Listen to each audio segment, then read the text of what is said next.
We'll see if we can get there. And this one is the goal just continues to.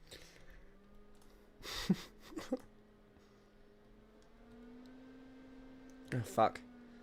I was doing a little meme here, and I was pretending that I was just going to stream the international. Not doing that, of course. I'm doing a joke. I am doing a joke here. I'm not streaming the international. Maybe one person will have found this funny, or at least one person in the comments will find it funny when they see it on the replay. I am not streaming the international, by the way, just to clarify. I'm not gaming either. I'm just doing a little meme here. We're talking about Charlie Kirk. Of course we are. Stop joking! Sorry, Victor. No announcement. What the fuck, Chris? Oh, shit. Sorry. I put it in. It's because I did an announcement on my thing. What's the little crown thing next to the name? It's just like top commenters, basically, or something. How did TikTok go? Did you see Netanyahu went on news not even 24 hours after Kirk died? Yeah, I did see that. I think we've got a lot to cover today. Again, major news day. Big news, big news, big news. Come on, moving loose on the stream. We're reacting to the international TI Paravision defeat Extreme Gaming. I like pineapples. I don't. Yes, they caught him. The whole story is so sketchy. Well, I hear there's some interesting goings on. I mean, it doesn't sound implausible, you know.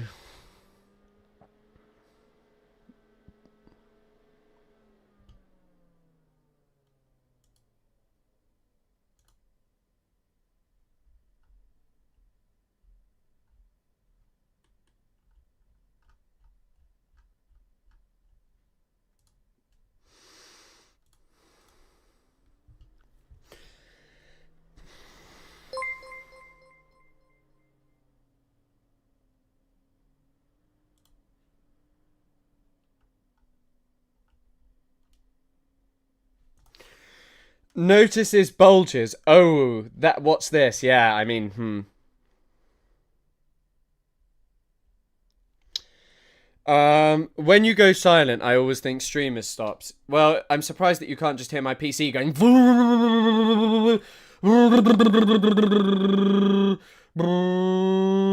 making that noise. So, and there you go. There's an impression. Sorry, I kind of need my hey, fascist, catch. Detective Pleasant, you aren't at all dominating chat. There's lots of people commenting. Chat is not... bro, Killian Wallace. Bro, you should be careful. You're going to Alligator Alcatraz for that one. I saw Piers Morgan with his little dog shit take. Oh, God, Piers Morgan is repugnant. Repugnant guy. Piers Morgan's like, Greta is doing a selfie yacht, but Charlie Kirk is brilliant. Also, I'm allegedly a big fan of hacking phones. Charlie Kirk's assassin, Tyler Robinson, 22, killed him because he hated his opinions and thought he was a fascist. Yet, ironically, he was the fascist, killing someone to silence their opposing views. The woke left love to say speech is violent. It's not. Violence is. Wow, Piers Morgan! This guy is fire! This guy is so clever! He's one of the real talkers of our time. He's also tweeting this kind of slop. Seeing so many clips/posts of supposedly kind, tolerant liberals gleefully celebrating Charlie Kirk's murder, they're so utterly disgusting. Bro, you have less of a visceral reaction when you bring on, like, your little fucking Nazi friends over from Israel on. So, please spare me the bullshit, bro.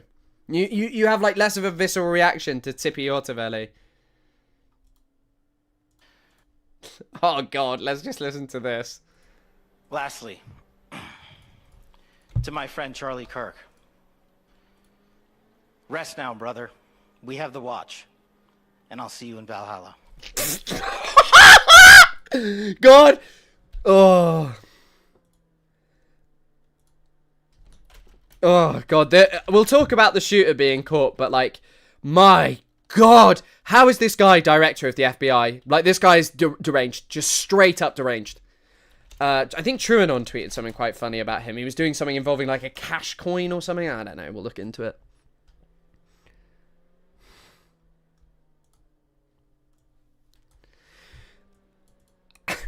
It's worth noting that FBI Director Patel had spent time creating a challenge coin that says cash per a lawsuit filed yesterday.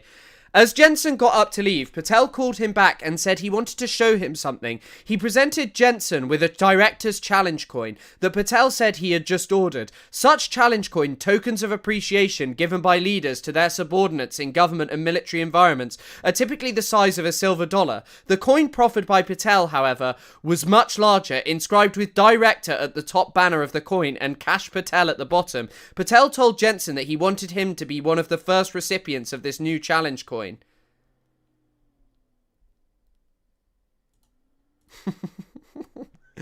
And then this guy replies, good, morale and camaraderie are important. Would it improve your morale if your boss gave you a coin with his name on and a $sign? God. How is this guy director of the FBI? It is so amazing that they failed to catch this guy. So amazing.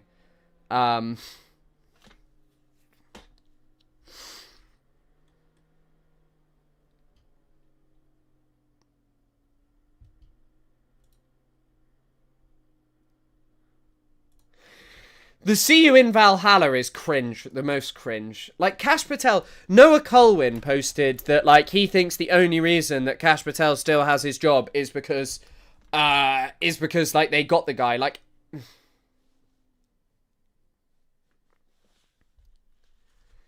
hold on.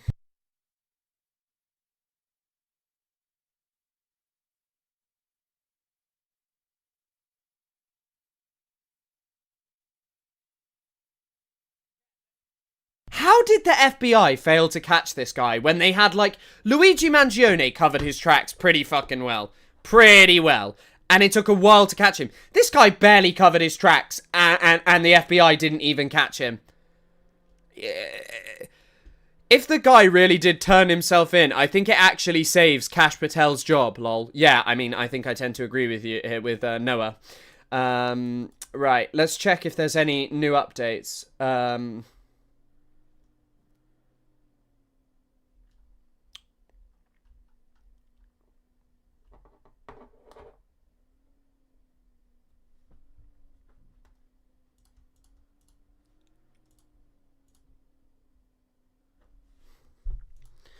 So this is how it was announced, which is fucking crazy. I don't know if anyone of you know this. Lance was supposed to be with you. He went out to be with... Actually, hold on. I'm just going to put up an Instagram and put up an Instagram and a TikTok story saying I'm going live. So when you all go, haha, muted, that's where I'll be with my pal.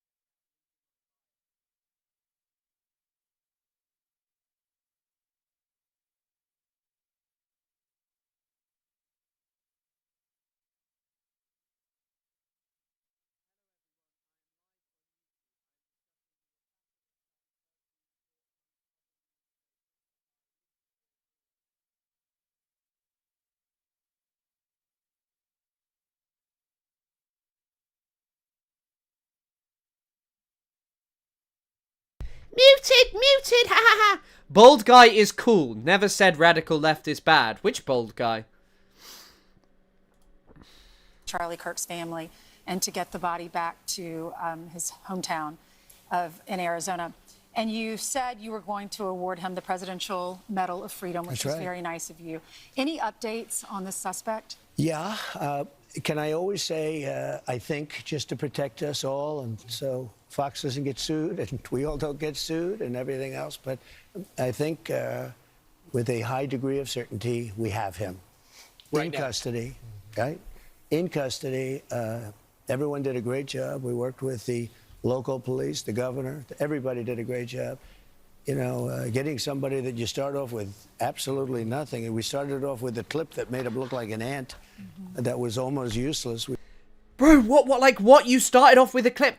He's like praising the FBI, right? And the thing about this guy is that like you had photographs of him. And also, by the way, sorry, I should thank the people who've donated. Thank you. We just saw there was somebody up there, and so much work has been done over the last 2.5 days. You know, it's amazing actually when you start off with that, and then all of a sudden you get lucky or talent or whatever it is. But yeah, I think we're in great shape. Mr. President, and he's in custody.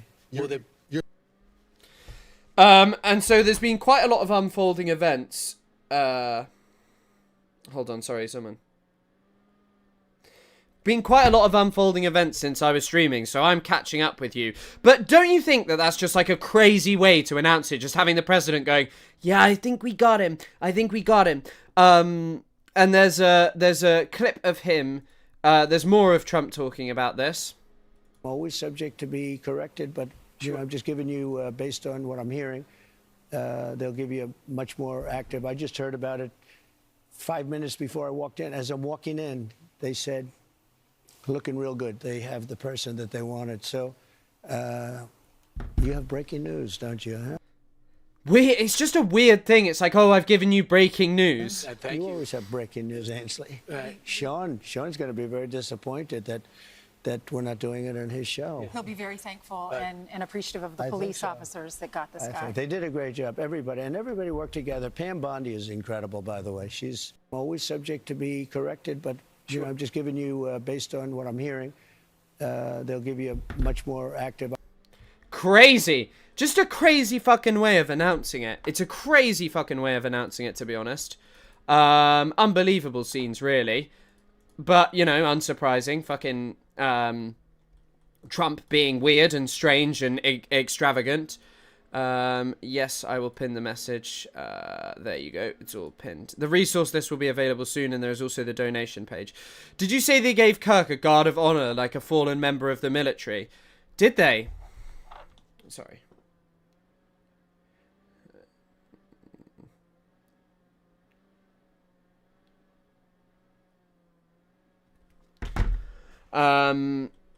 He's a crazy... I mean, it's just all crazy. It's so weird just having a president do it like that. Like, it is... Like, in terms of what it has become, it is such a significant story because we've never seen... Have we ever seen an internet figure be like...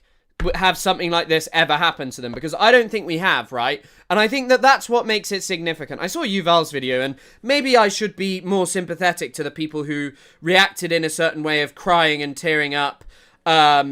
I don't blame people in America as well for somewhat disavowing it, especially because of how the US government will be. I just think eulogizing Charlie Kirk is my problem, like saying that he's like this great guy who like wanted to do debate properly. And I think that I don't necessarily love everything that like Yuval says about everything, and I don't think he's perfect. I know he's made mistakes in the past, but what I will say is that the take of like, for people who knew him and stuff and had met him and were upset, I think there's, yeah, okay, fine, people had weird like upset reactions, or like extreme reactions. I mean, it was a pretty fucking extreme video. When I saw it, I was like, whoa, fucking crazy, especially the second close-up. That was insane.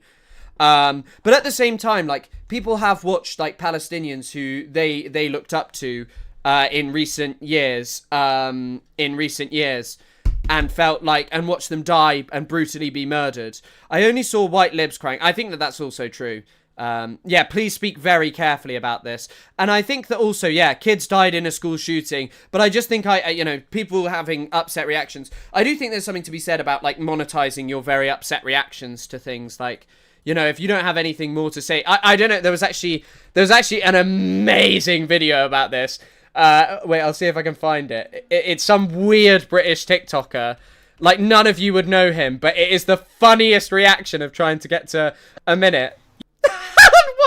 Watch this. It is amazing. Yesterday, we lost a great man called Charlie Kirk, and I had He doesn't even know his name! no idea who he was until now.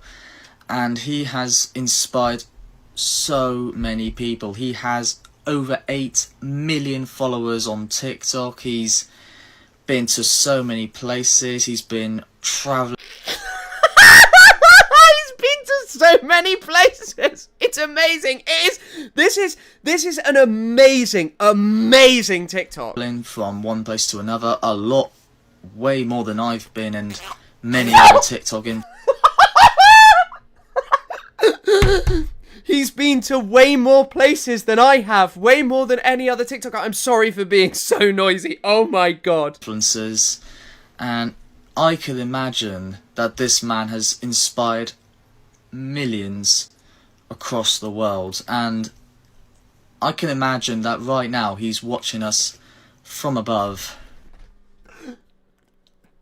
No, bro, he's watching us from down. He's doing stairs. He's doing stairs. He's doing stairs.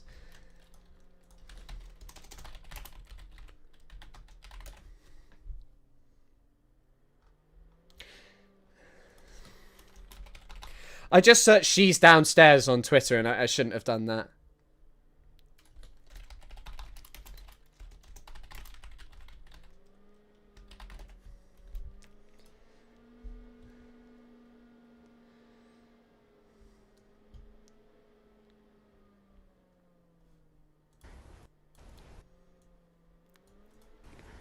She's downstairs.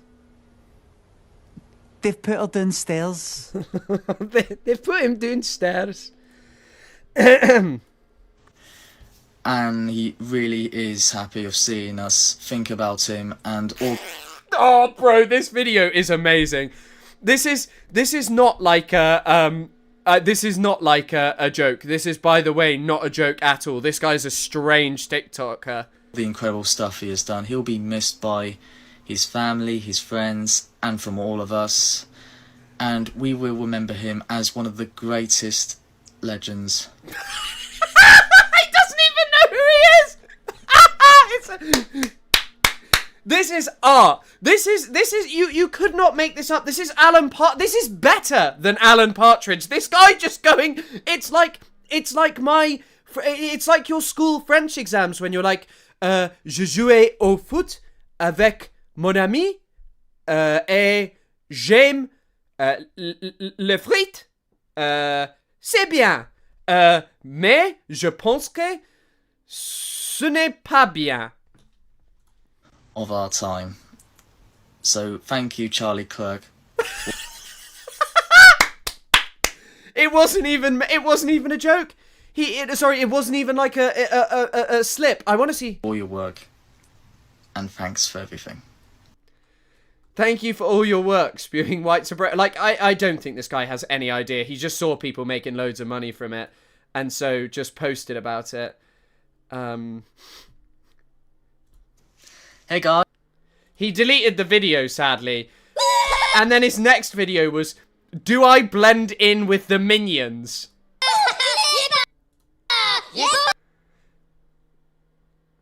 It's not even him in the photo. It's an AI. I don't believe he actually met the minions. I'm thinking here that he didn't meet the minions. I'm assuming, in fact, that he had nothing to do with the minions. Bro, that was art. That video is art. Amazing stuff. Amazing. That video is 10 out of 10 shit. One of the best videos I've ever seen. Thank you, young man. He has the same energy as... He's like Alan Partridge.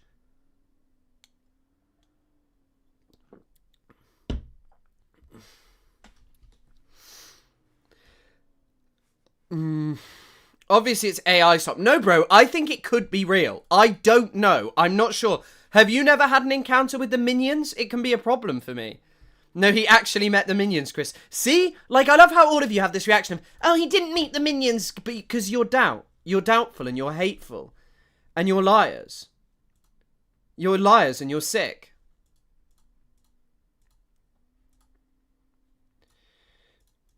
But yeah, now back to the actual news after we've had the excitement of some very awesome content about Charlie Clerk. Rip Charles Clerk. Rest in peace. Indeed. I can't believe Charles Clerk is gone.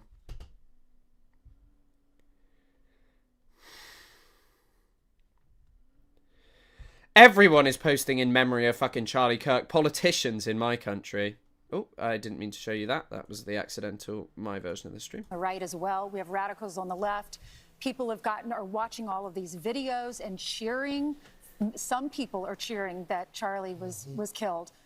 How do we fix this country? How do we come back together? I'll tell you something that's going to get me in trouble, but I couldn't care less. The radicals on the right oftentimes are radical because they don't want to see crime. They don't want to see crime. Worried about the border. They're saying, we don't want these people coming in. We don't want you burning our shopping centers. We don't want you shooting our people in the middle of the street. The radicals on the left. By the way, this is worse than the good people on both sides comment. This is actually just way, way, way worse than the comment of the comment of good people on both sides. He just said he doesn't care about people doing violence on the right. This is very, very, very fucked. Are the problem, and they're vicious, and they're horrible, and they're politically savvy. Although they want men and women sports, they want transgender for everyone. They want. They want what? Do you think he said that because people enjoyed the soundbite previously? That he said transgender for everyone?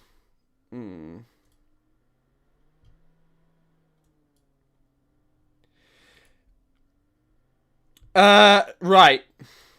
So, people are now saying that the guy was a groiper, but we'll look into this. Also, by the way, the worst thing that happened. Radical.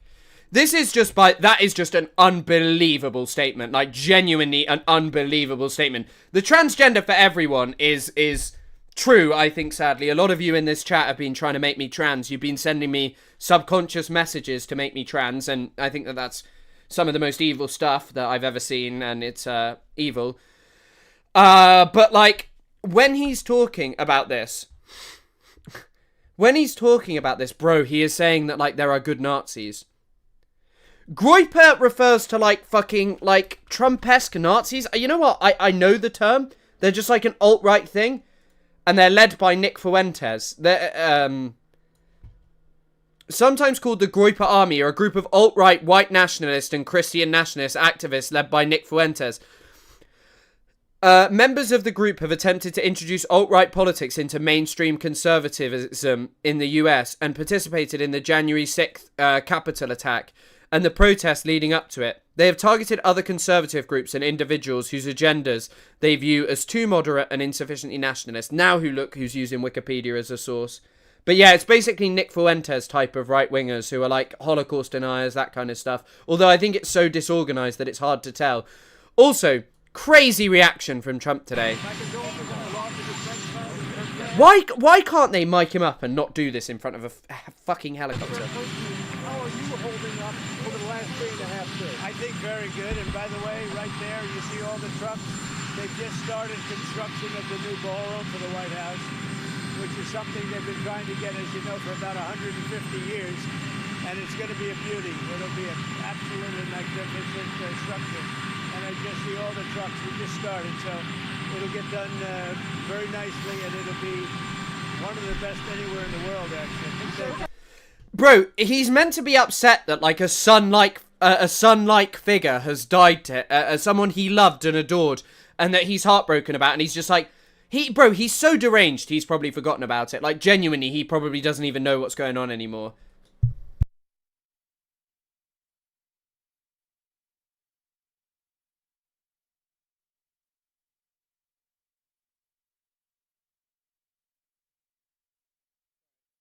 Sorry, I'm blowing my nose. My nose is all drippy. Drippy nose and that, gang. And here's another video of him dancing around.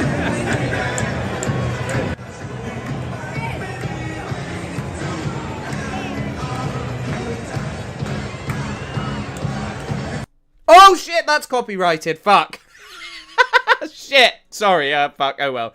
I'm gonna have to edit that out. But yeah, just Trump, Chris, you would look good in a dress. Well, if you followed me for long enough on TikTok, there's a photo of me in a dress. So, but just he's so happy, bro. He's so happy, bro. Bro, I've lost monetization now for this stream. Whoops. Oh well. I'll have to get it edited out, but I don't even think that'll fix it. I will get dinged for that, I think. Or maybe it's so short that I won't. I don't know.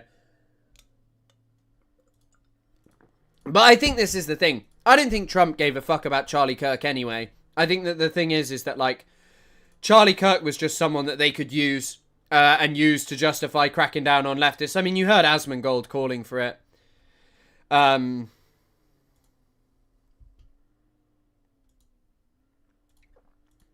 People are saying that he's a groiper, but I don't... Right, we're going to look into why they're saying he's a groiper.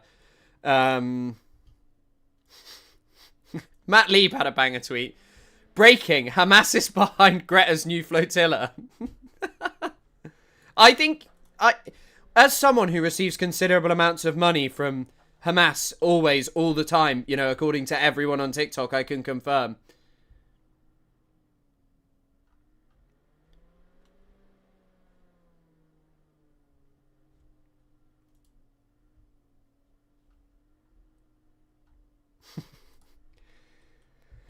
But I think I also said this yesterday. Yesterday, I said, on the topic of when Asmongold was talking, I think, I know, I'm going to check the Groiper thread, there's just some other things. But I think that, like, all of this stuff, vis-a-vis extremism, is a lot to do with people on the internet who are, and someone just put it well, another young adult that had little actual political activism, org affiliation, aid work, protest, young, radicalized online, and isolated. The exception is that he had anti-fascist views. Well, I mean, even if you look at the postings of the guy who killed those 2 workers at the Israeli embassy, the person who did that was just someone who was, like, utterly miserable in their life and just felt that there was nothing going for them. Someone looked at their post history. God, someone's posted a photo of him, which I don't know if I can show. Hold on.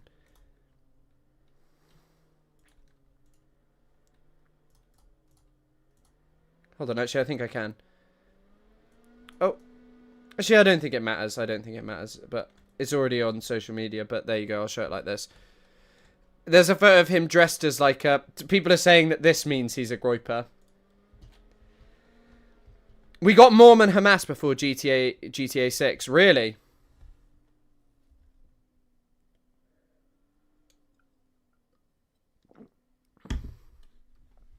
I don't dance like Trump. If I'm such a bad dancer that whenever I go to a club, I just dance like this. I just bop. Or just shout music loudly. That's in the thread. It's a 4chan meme. Yeah, it is a 4chan meme.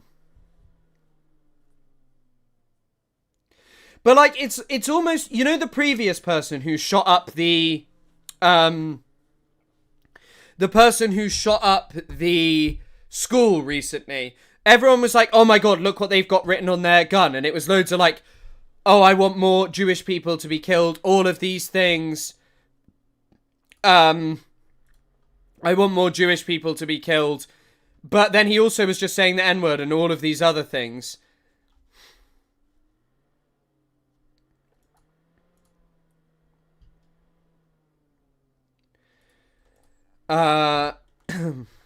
Sipping a beer in the corner. Yeah, hell yeah. Bad man don't dance. That's what I'm saying. Speak British person, speak funny words while I unpack the groceries. Thank you, Anthony. Well, you have to pay your dues if you want me to speak British words. Donate your likes to the stream. Now. Corner. Hell yeah. It's very important to note that Fuentes has been going after Kirk for the past few years. Thought he was part of the establishment and secretly a lib. I mean, look at the reaction of saying Kirk was killed by Mossad. Like, why would Mossad kill Charlie Kirk, bro? Like, what do you think Charlie Kirk was, like, anti-Mossad-wise? He was someone who was getting loads of views, like one of the few pro-Israel advocates drawing in views by dunking on youth. Like, no pro-Israel influencers are managing to do that with that. Conference from law enforcement agencies.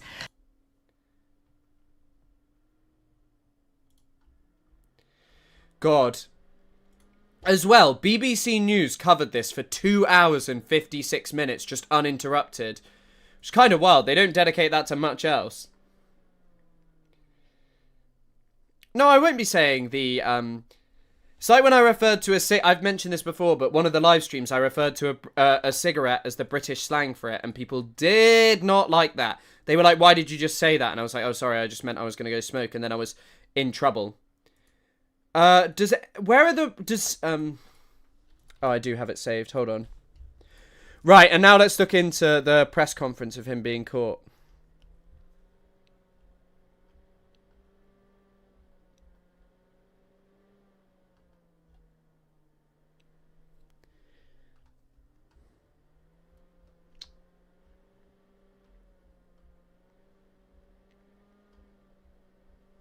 Motherfucker, hold on.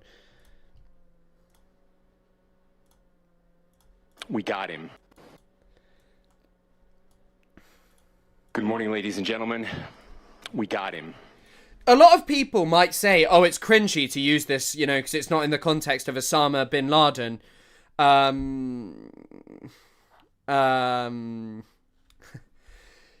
But with Osama bin Laden, I think they knew where bin Laden was before. Burgers! I'm guessing you're a rolly man. No, I don't smoke anymore. Don't smoke cigs anymore. On the evening of September 11th, a family member of Tyler Robinson reached out to a family friend who contacted the Washington County Sheriff's Office with information that Robinson had confessed to them or implied that he had committed the incident. This information was relayed to the Utah County Sheriff's Office and seen. So the FBI just didn't catch him at all. The FBI did nothing. Investigators at Utah Valley University. This information was also conveyed to the FBI. Investigators reviewed additional video footage from UVU surveillance and identified Robinson arriving on UVU campus in a gray Dodge Challenger at approximately 8:29 a.m. on September 10th, in which he is... Bro, they had pictures of his car. Unbelievable stuff that it took them this long. Observed on video in a plain maroon t-shirt, light-colored shorts, a black hat with a white logo, and light-colored shoes. When encountered in person by investigators in Washington County on September 12th, in the early morning hours, Robinson was observed in consistent clothing with those surveillance images. Investigators interviewed a family member of Robinson who stated that Robinson... Bro, the FBI is now just like Kash Patel running around trying to cover up Jeffrey Epstein. Jeffrey Epstein has caused so many problems for this world. Of course, all of his victims, but for the Trump administration, first sex scandal that he's having trouble covering up, you know, all those ones about him, like doing all these things to women previously, and actually previously saying Jeffrey Epstein likes them young. You know, that was all fine. But this is the first scandal that they're struggling to cover up. But yeah. Had become more political in recent... Oh, sorry, but also now the FBI doesn't work anymore because all they have to do is just cover up Epstein's crimes. ...years. The family member referenced a recent incident in which Robinson came to dinner prior to September 10th, and in the conversation with another family member, Robinson mentioned Charlie Kirk was coming to UVU. They talked about why they didn't like him and the viewpoints that he had. So they said that, sorry, I've just kind of skipped over that. Charlie Kirk was coming to UVU. They talked about why they didn't like him and the viewpoints that he had. The family member also stated Kirk was full of hate and spreading hate. This is why the Groyper thing might be maybe not so accurate, because this is the claim of this person that Charlie Kirk was spreading hate, and if someone was a fan of Nick Fuentes, you know, I don't think they're going to care whether Charlie Kirk is spreading hate or not and is full of hate. The family member also confirmed Robinson had a gray Dodge Challenger. Investigators identified an individual as the roommate of Robinson. Investigators interviewed that roommate, who stated that his roommate, referring to Robinson, made a joke on Discord. Investigators asked if he would show them the messages on Discord. He opened it and showed several messages to investigators and allowed investigators to take photos of the screen as each message was shown by Robinson's roommate. These photos consisted of various messages, including content of messages between the phone contact name Tyler with an emoji icon and Robinson's roommate's device. The content of these messages included messages affiliated with the contact Tyler, stating a need to retrieve a rifle from a drop point, leaving the rifle in a bush, messages related to visually watching the area where a rifle was left, and a message referring to having left the rifle wrapped in a towel. The messages also refer to engraving bullets and a mention of a scope and the rifle being unique. Messages from the contact, Tyler, also mentioned that he had changed outfits. So apparently he did change outfits, but yeah, I mean, Discord is crazy. Discord is a crazy place to just be talking about doing this kind of stuff. But with what goes on Discord, it doesn't surprise me. And thank you very much, Johnny, for the Canadian, the 5 Canadian. Thank you very much. Very kind donation.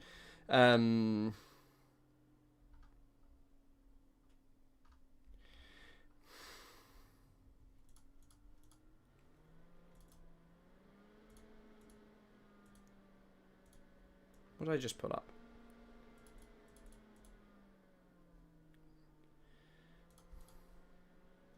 Man, don't dance. Sorry. Not at all.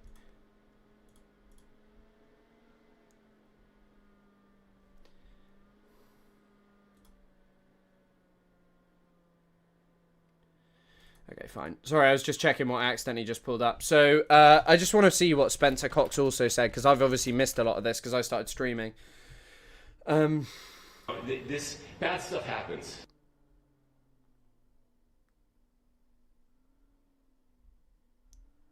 I want you to look at how Utahns reacted the last 2 nights. There was no rioting. There was no looting. There were no cars set on fire. There was no violence. There were vigils and prayers and people coming together to share the humanity. And that, ladies and there's a fundamental difference, though, between what he's talking about with George Floyd, which was like an expression of, you know, black people suffering at the hands of systemic racism, compared to Charlie Kirk getting shot as a result of people having guns and having crazy access to guns. gentlemen, I believe is the answer to this. We can return violence with violence. We can return hate. And also, by the way, the reaction from the online right, which we will cover later, has just been violence and hatred online. With hate. And that's the problem with political violence, is it metastasizes. Look at Cash Money in the back. What was bro looking at? There was probably like a little fly he got distracted by. Because we can always point the finger at the other side. And at some point, we have to find an off-ramp, or it's going to get much, much worse. But see, these are choices that we can make. History will dictate if this is a turning point for our country. It'll probably just be a turning point towards more fascistic violence.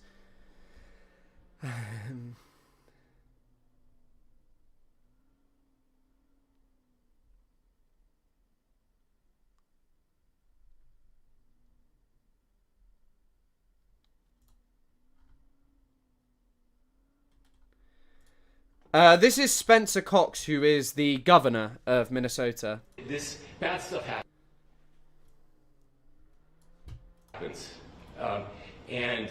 For 33 hours, I was praying that if this had to happen here, that it wouldn't be one of us. That somebody drove from another state, somebody came from another country. Sadly, that prayer was not answered the way I hoped for. Just because I thought it would make it easier on us if we could just say, hey, we don't do that here. And indeed, Utah is a special place.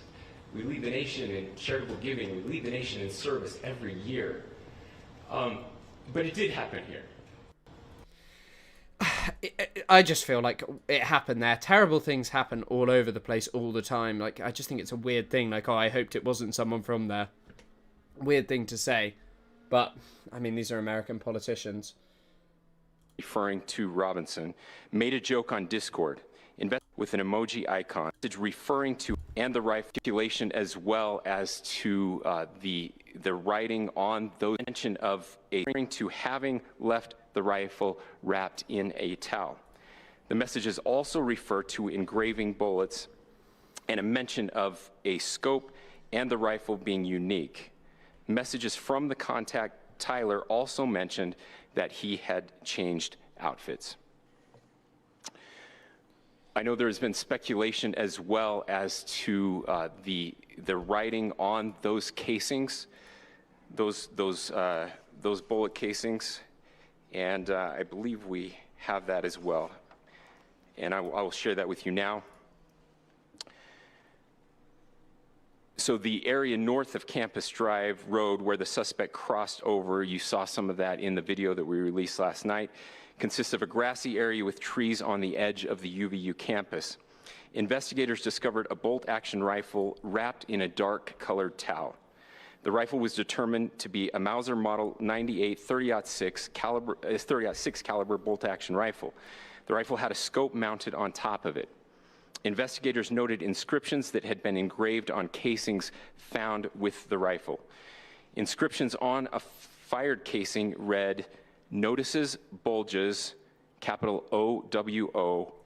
Bro, hearing him read this out is crazy in real time. Like, imagine the JFK assassination. It was just like him reading out like a meme from the 1980s about Cuba.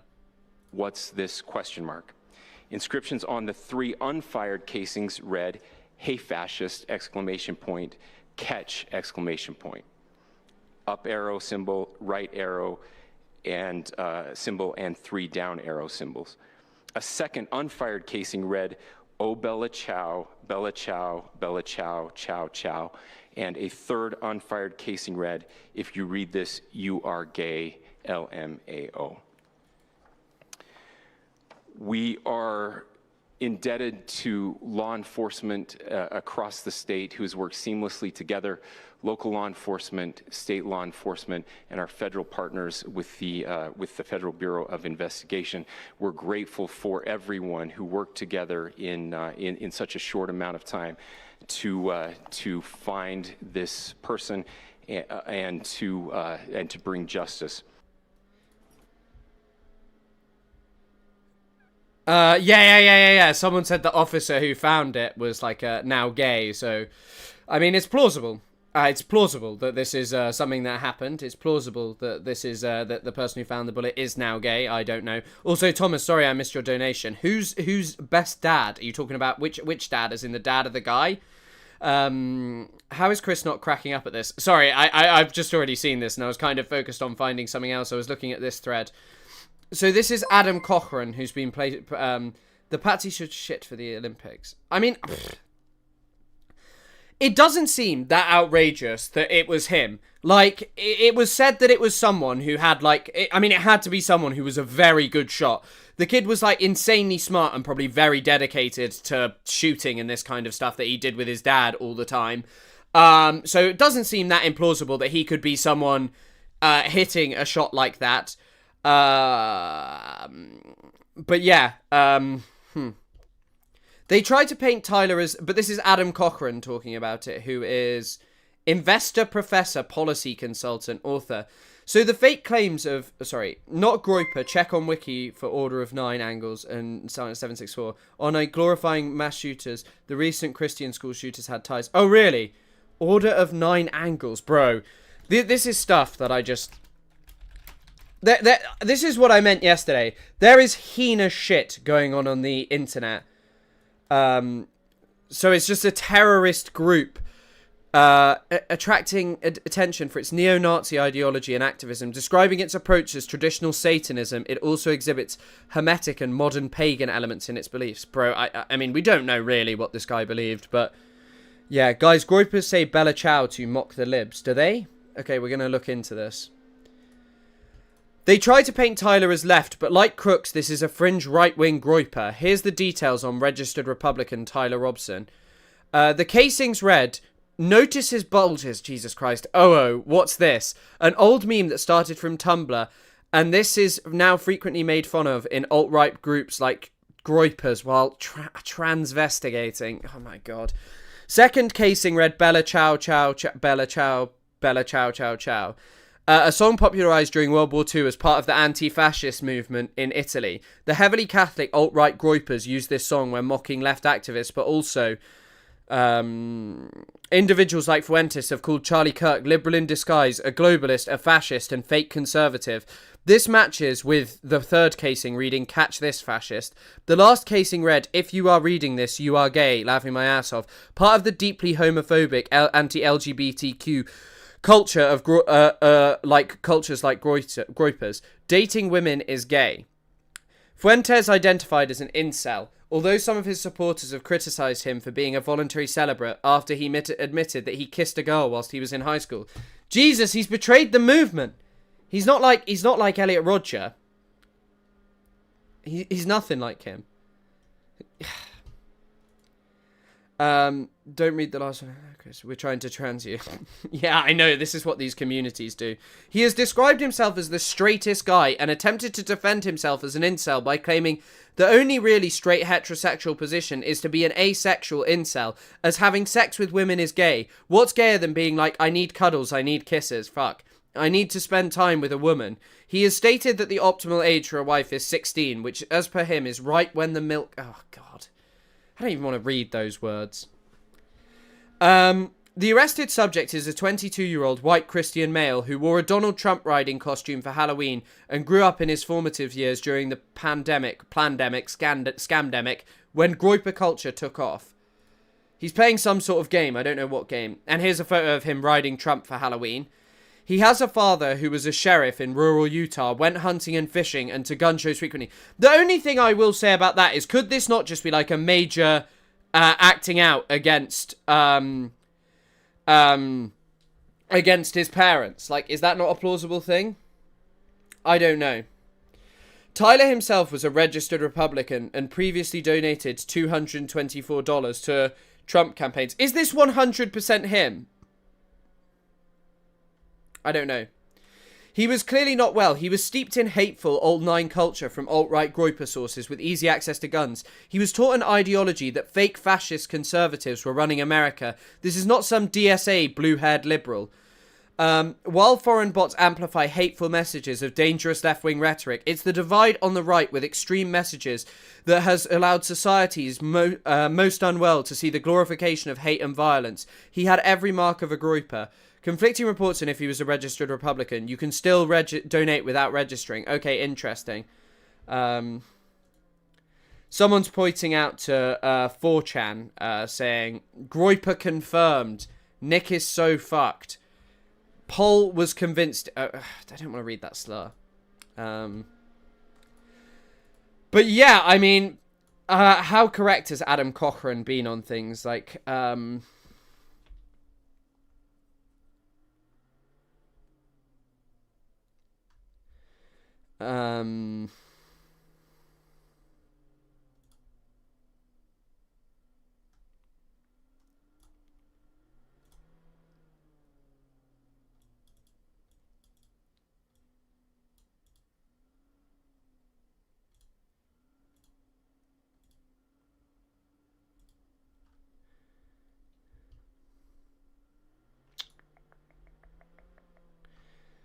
but I mean, I wouldn't trust what 4chan is saying. These are random people posting on the internet. Who fucking knows?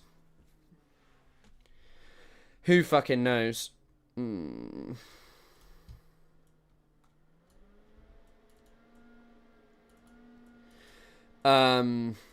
With anti-trans messages. Where's the thing about the anti-trans messages? Where are the things about the asexuality is valid and normal? Incels are shitty losers. Yeah, 100%. Of course. Can you please the Twitter thread? This is just a Twitter thread. He was an involuntary face. It's just a thread which is based on this guy's conjecture. So to be honest, we don't really know what his opinions were. There's no manifesto released yet, so we don't actually have 100% like of an idea exactly what his beliefs were, and we don't know much about him because we can't find his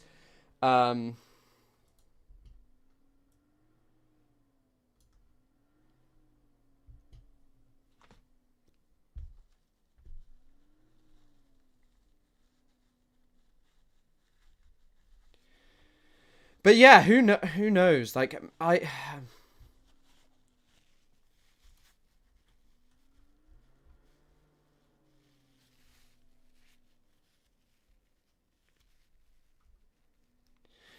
like, what actually are...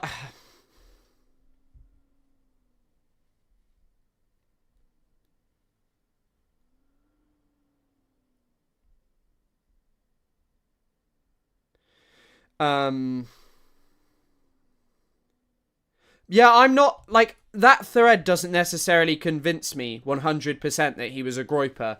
Like, I don't know that it does convince that it was a groiper. I'm just, yeah, like, I don't think that thread 100% convinces me that he was. I mean, plausible that he was just someone engaged terminally online, weird culture. I just don't know. I don't know. I don't think we'll...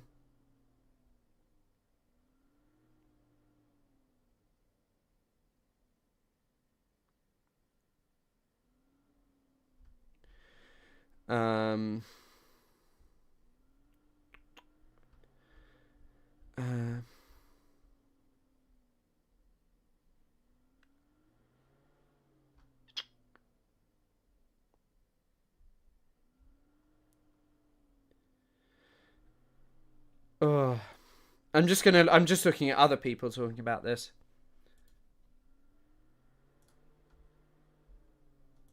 Here's Hassan's take. Tyler Robinson, Kirk's alleged shooter, came from a Mormon family in both law enforcement and the military, but I'm not so certain if he himself was right-wing. A lot of the memes posted on the casings are ironic or of the left variety, different than previous far-right shooters. Yeah, I mean, that's plausible. I mean, I don't know. If he was a groiper, there would be something about Israel. Maybe, yeah.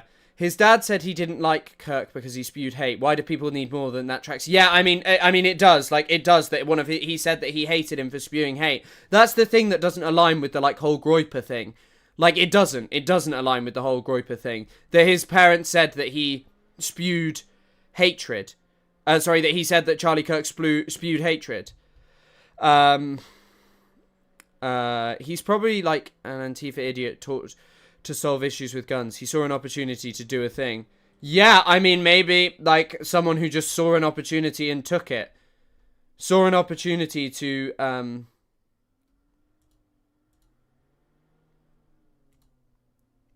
like, but I think that whatever you say or feel about this, one of the things that we do know about him is that Tyler Robinson was constantly around weaponry, heavy weaponry, from a very young age. There are many photos of him like this, like an army military recruitment thing. Him with guns, him from the age of 12 handling guns. And like, look, some people do hunting, and I eat meat, so I can't really comment on people who hunt meat because, you know.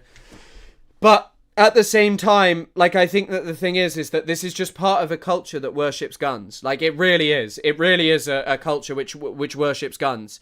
He's definitely not the, like, crazed transgender person as the right portrayed it. But, yeah. Well, I mean, if he was a leftist, the media and government would be screaming it from the rooftops. They already have done the work that was needed. Either an acceleration as someone who considered that Kirk was a moderate / enemy / a patsy. But there's also the fact that he may have just been someone who really hated Charlie Kirk because of his bigotry. Like, it's not implausible. It's not implausible. Like, I genuinely don't think that that's something that I think, oh, he could just have hated Charlie Kirk.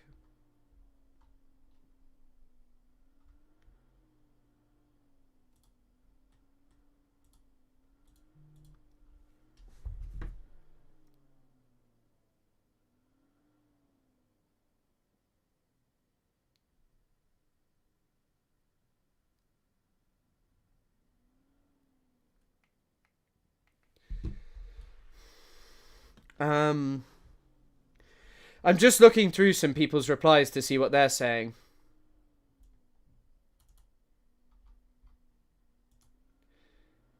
Someone was alleging that they had his Steam profile, but they didn't. If he was a lefty, they would have mentioned it in the press conference. Maybe.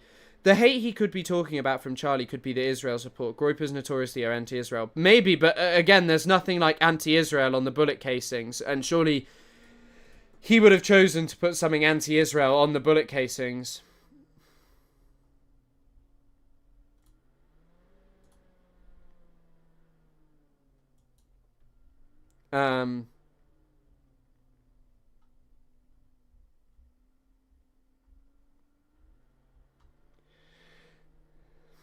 The people on the, you know, on the extremes, the Islamists, the radical Islamists, and their union. I don't know what's wrong with this video. I watched it earlier, but yeah. With the ultra progressives, they often speak about human rights. They speak about free speech, but they use violence to try to take down their enemies. Whether it's President Trump, who's been almost assassinated twice, or you know, they try to kill. What is wrong with this video? Me here too, but they got Charlie Kirk, and it's just the thing is that already they've laid the groundwork that this was a radical Islamist extremist, that this was a radical leftist Islamist evil guy. That yeah, and I'm just checking if there's any more updates. I don't think we're going to get many more updates really on what actually was going on with him, but. If there was, maybe they would have showed his post history already, or maybe they're waiting to release it, but I think it'll already be used in whatever way. I don't think it matters, really. They use violence. Yeah. President Tripe. Here this man acts as like he's isn't a violent person, 100%. I think he was trying to implicate Kashmir the left with those bullet messages. I mean, plausible that he could have been trying to do like things like that. Seemingly someone who was terminally online, so not implausible the stuff that he's doing. Someone posted 2 videos of Charlie. Where we did agree is that he would go to these college campuses and proclaim the name of Jesus Christ.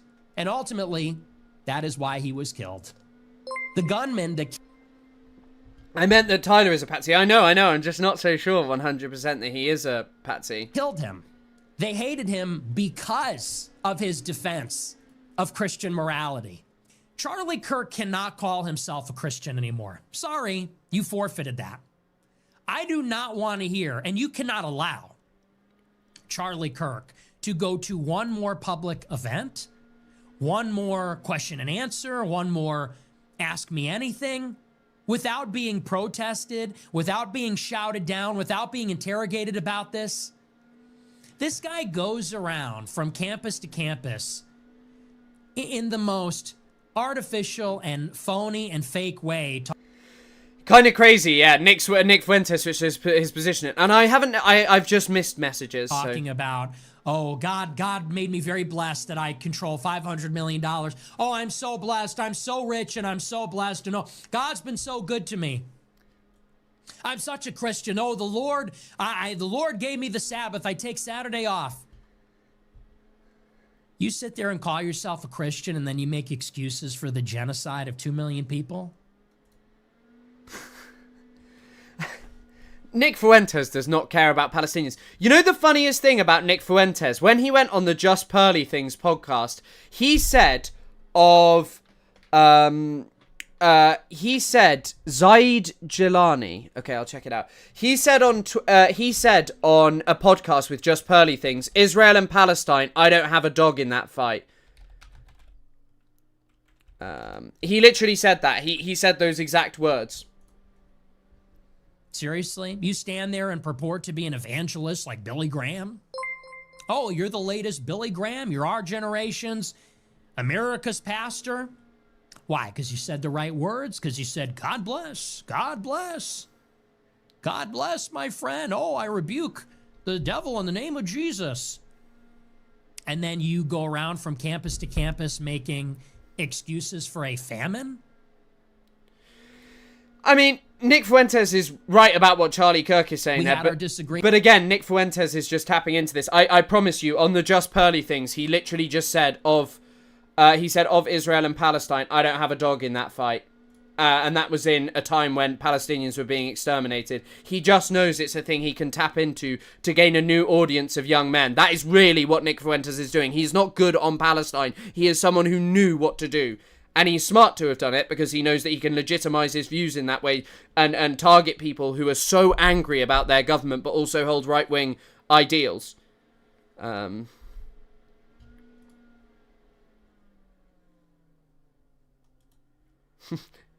I think this is a good point. It is time for both parties to put aside their differences and unite against the true enemies. Gamers. Yes, 100%. I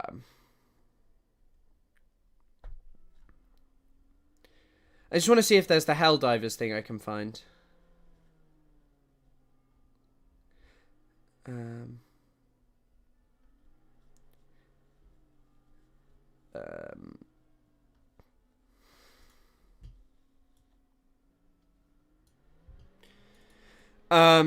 This is going to expose me as a gamer.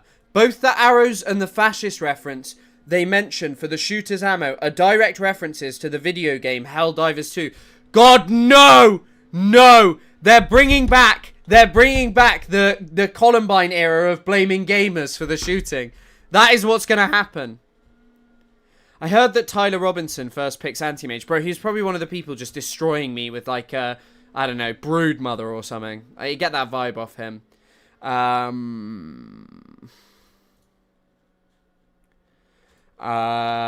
Gamers, anti-gamer rhetoric, meaning extremely online gamer, less so a political manifesto. I assume the FBI boomers saw these and doesn't play video games and thought to himself, oh, that must be a transgender Antifa thing, and that's how we got the Wall Street Journal story. This is why the FBI and WSJ must employ more gamers. Strong points.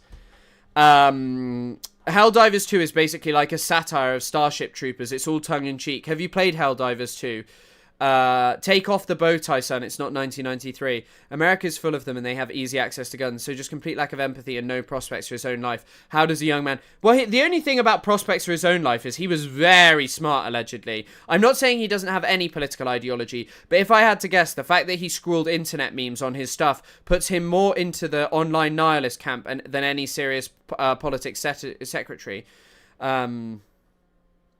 I'm just saying, if those bullets said, gotta catch 'em all, then I think that would have been mentioned as an important detail. This cat is deep into gamer culture, whoever he is. And I think this studio is going to have to put out a statement within 24 hours. The United Nations asked Helldivers 2 studio Arrowhead if it'd give a talk on psychological manipulation. Could we brainwash an entire community to fight for a fascist state? Would we be okay with that? Turns out, yeah. See, I didn't even catch this one because Far Cry 6 sucks. 3 and 4 are awesome. 5 is okay. 6 must have been written by ChatGPT. I don't want to be the first person to point this out, but to gamers, Bella Ciao is not a song sung by anti-fascists, but a collectible in the background music in a main quest in Far Cry 6, which is probably relevant given his other gaming references. It's a pity he didn't add to the bullets, we mash up the bass, turn up the bass and make it holla fun. Skrillex ablaze the fire, make it bun dim. If anyone gets that reference, that's from Far Cry 3, I think. Quick, blame Marilyn Manson, make him relevant again. Bro, no one needs to be talking about Marilyn Manson. We know what Marilyn Manson is like this. Holy shit, our first video game extremist. RFK Jr. right now. They're definitely going to try and blame video games for this one. No, I don't think video games make people violent. Disturbed people probably spend a lot of time indoors, lonely activities, and so it became a cultural memes for him to express his violence. I never played that, but I just put the Far Cry 6 soundtrack on again, and it does sing as it is reportedly written by the shooter.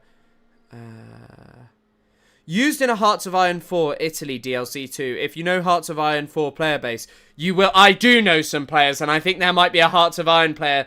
I would actually say that I find that to be a more convincing explanation that he is a groiper. And I don't think video games are responsible for radicalization, because I played violent video games all my life, and look at me. I like woke stuff and things like that. But what I will say is, like, on the topic of loneliness, on the topic of expressing your politics through violence when you are competent and know how to use a gun and know that you can do something like that, which is a crazy thing to do, by the way, bro. The distance that he shot him from is unbelievable.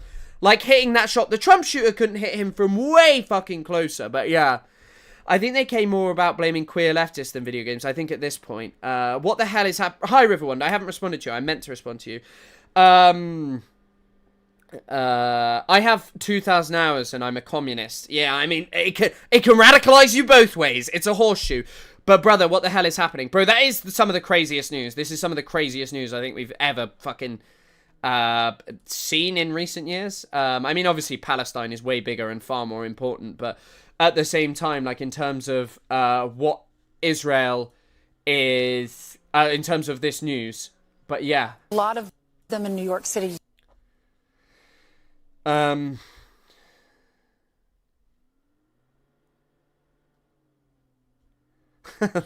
Someone tweeted, "Shooter was pretty intelligent. This indicates there is a wisdom in murdering Charlie Kirk that many people aren't high IQ enough yet to understand." Did someone donate? I got a notification. Mama, I can't see what you donated for some reason. Woke Gamer Club member here. But yeah, here are his results. He did very well at school, but I mean, doesn't really change anything. Stupid people do things all the time.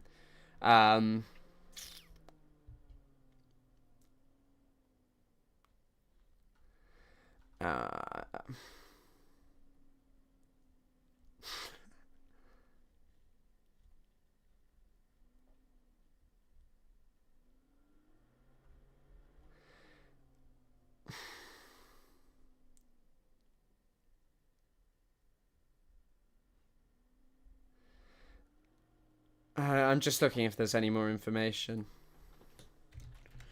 Cuckoo, cuckoo, Mrs. Robinson. Jesus holds a place for those who pray. Bro, I have nearly 5,000 hours in Dota and I'm bad at it. What does that say about society?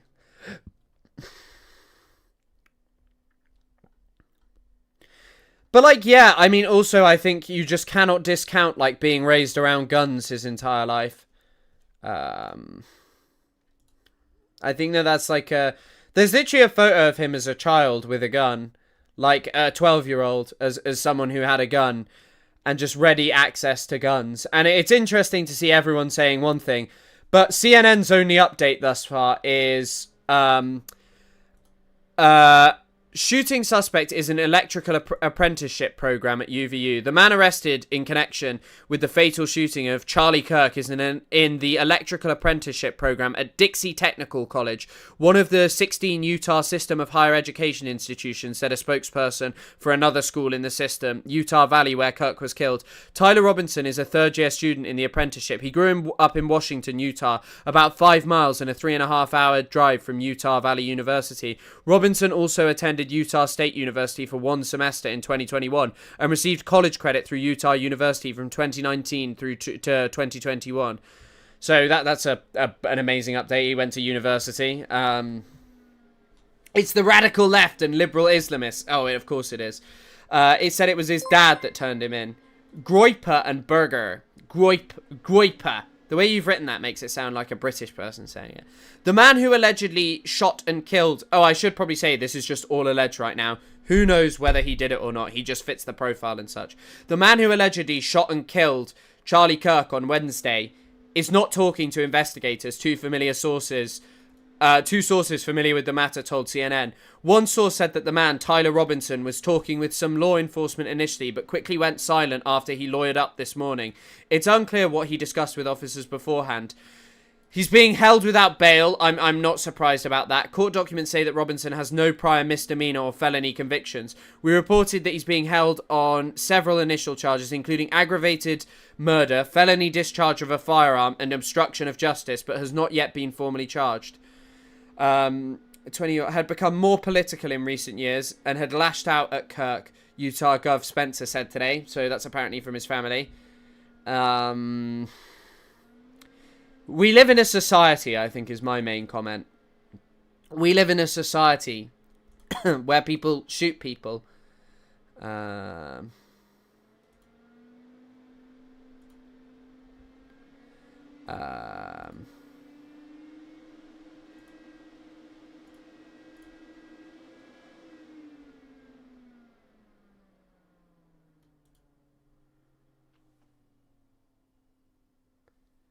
what the fuck? Sorry, in perhaps some more significant-ish news, Israeli Army Radio and Hebrew at Channel 12 citing Al Arabiya, not the most accurate, that Egypt has decided to suspend security coordination with Israel until further notice and to comprehensively reassess security communication channels following the attack in Doha. All I hope is that those countries wake up from their slumber. This is what he's saying. Crazy work. If that's true, I don't know if that's actually true. I don't know if that's true. This is more significant than the Charlie Kirk stuff, like, let's be honest. Kind of crazy that Israel bombed Qatar and then Charlie Kirk got popped, got smoked. And that just happens, like, basically within a day of each other. Crazy stuff. I don't know if that's true. Well, it remains to be seen. Israeli Army Radio, the same people that reported, like, Hamas has a hospital base.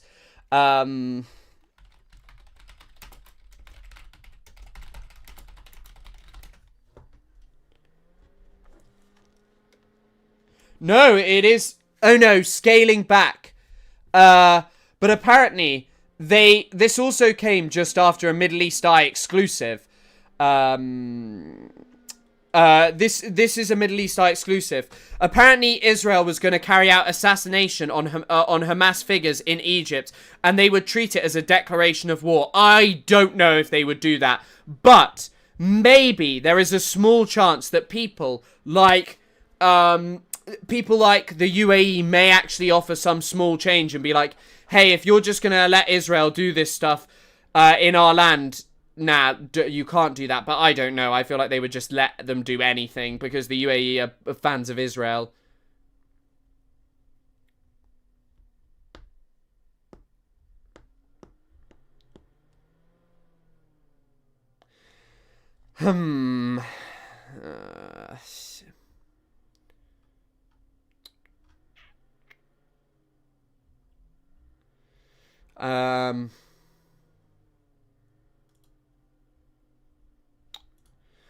I assume his dad taught him how to shoot like that. Kind of crazy he turned him in, to be honest. I mean, I don't know.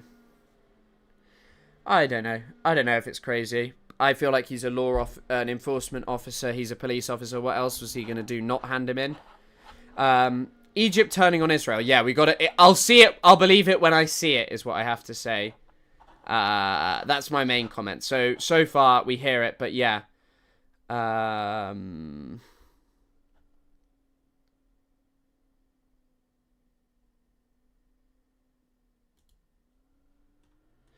And also just on the topic of the Groyper thing, I do remember this being like a meme when I was younger, thinking about it. So implausible, I don't know.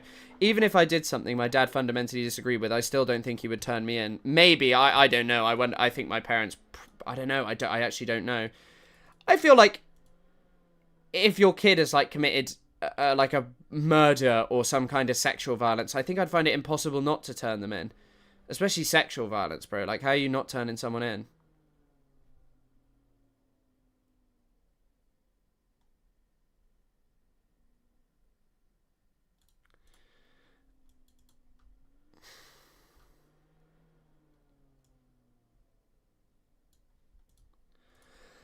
I'm just gonna... But yeah, this is just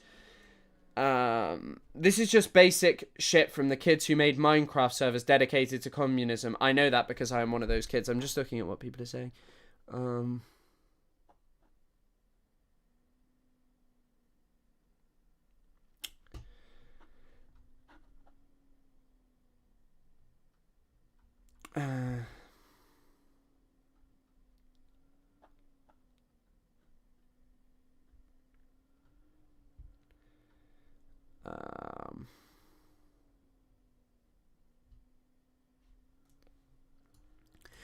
We need intense internet regulation of 4chan and Discord. I agree, except the Chris Kunstler Discord. No regulation there. Insane that there are actual groomer gangs online in this country, but the people who rant and rave about trans people being groomers all day long won't lift a finger to stop the actual grooming, even when it kills one of their own. I mean, who knows how he ended up the way he did? But I will say on that topic, so as I said, some of the shit going online, I know from someone who I vaguely used to know, some of the shit that they were up to online and are up to now is like, whoa, bro, this stuff is like beyond me. Like these groups that they're associated with are unbelievable. My dad would sooner go to prison on my behalf than turn me in. There is plenty of regulation in the Chris Kunstler Discord server. No, there is not. Especially not for that DXR bastard, Der Rider. He's always rude to me.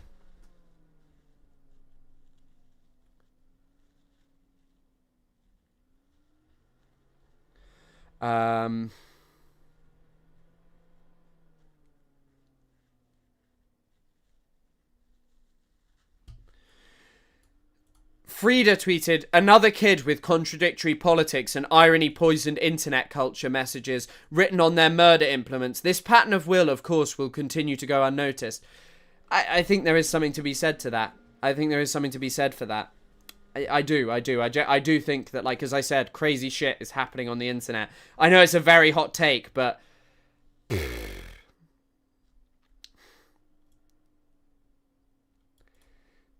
Someone noticed this. Nancy Mace. We know Charlie Kirk would want us to pray for such an evil and lost individual like Tyler Robinson to find Jesus Christ. No, he wouldn't. He'd be like, kill them. Kill, kill, kill, because he disagrees with me.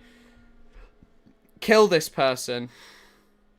And we will try to do the same. But someone noticed, when she thought it was a trans woman, she was out for blood. Now that it's a white dude, she's praying. She's saying a prayer for him. How about that? Shit ends. Like, enough is enough. And now this shit ends. Like, enough is enough. And now I have to deal with real safety concerns. It sounds like the shooter was a tranny or pro-tranny. Crazy words. And just because I want to protect women, that I'm worried about getting murdered? Are you fucking kidding me? It's out of control, and enough is enough, and I'm going to double down on this. I'm going to be more vigilant than ever. I'm going to be louder than I've ever been until this shit stops. It's got to stop. Yeah, like, I love this. Just a person saying, yeah. Actually, I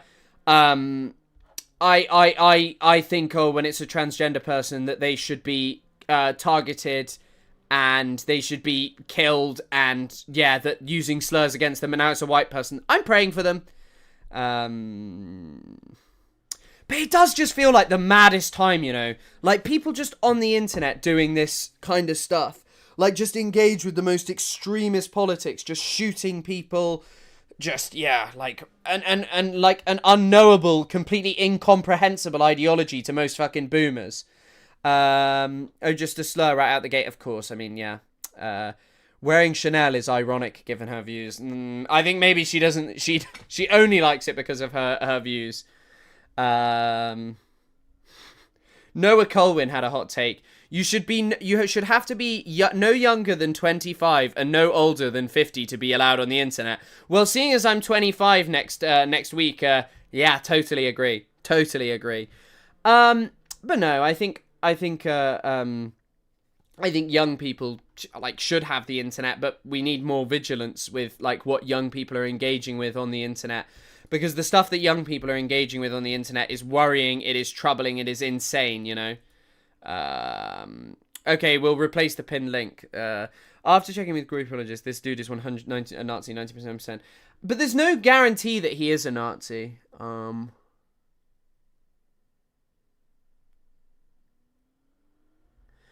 This morning.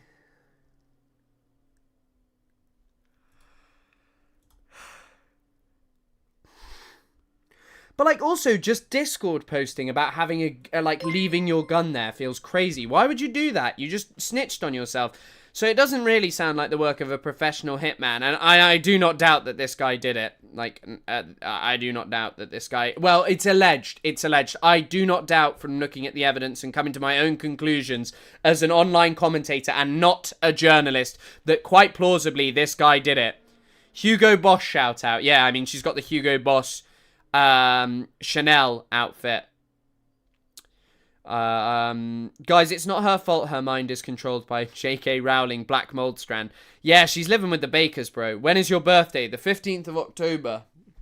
And I'm 25 years old.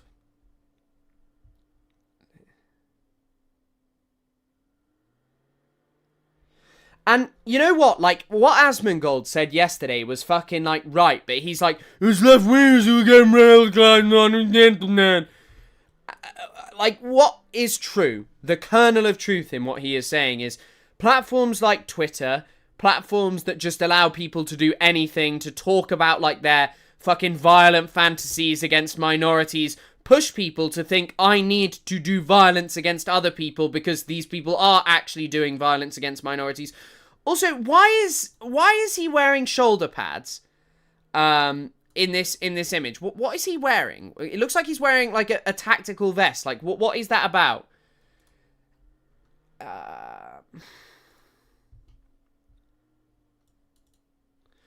Oh, apparently it's not the same Tyler Robinson who donated. The shooter Robinson never donated to any candidate. This is being said by SDL. Registers unaffiliated, as are most people. Both of his parents are registered as Republicans, as are most Utahns. He dressed up as Donald Trump. Robinson's bullet casings read, notices bulge, unfired. God, he killed him with the notices bulge one. After earning a merit scholarship, Robinson dropped out, blah, blah, blah. We've seen all this.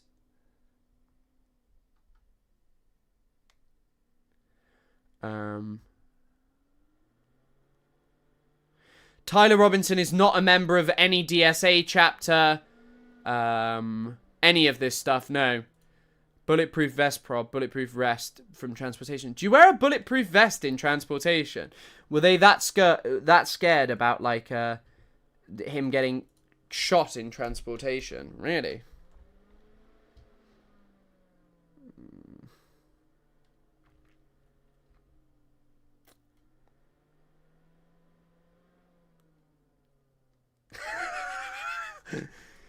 We truly believe if Tyler Robinson had ever sat down across from Charlie Kirk, the great debater, the man of faith and grace he was, Tyler wouldn't have pulled the trigger. What an obscene tweet. What an obscene tweet. Just the great debater. Ridiculous. Ridiculous.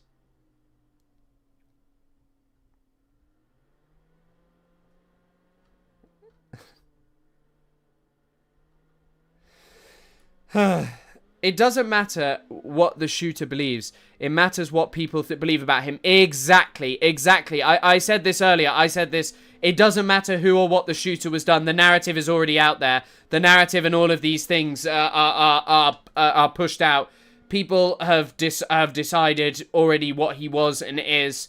So, yeah. I mean, like, it doesn't matter. You are 100% correct.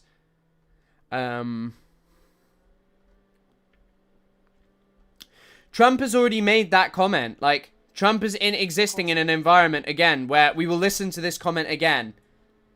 On the right as well, we have radicals on the left. People are watching all of these videos and cheering. Some people are cheering that Charlie was killed. How do we fix this country? How do we come back together? I'll tell you something that's going to get me in trouble, but I couldn't care less. The radicals on the right oftentimes are radical because they don't want to see crime. They don't want to see crime. Worried about the border. They're saying we... By the way, this is just like what Brennan Tarrant believed and people like that they had problems with Muslims. We don't want these people coming in. We don't want you burning our shopping centers. We don't want you shooting our people in the middle of the street. The radicals on the left are the problem. And they're vicious, and they're horrible, and they're politically savvy.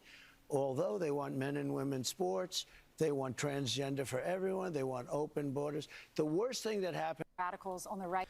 Just him saying this is just like so clear of what he wants and what he'll get from this. It doesn't matter what happens.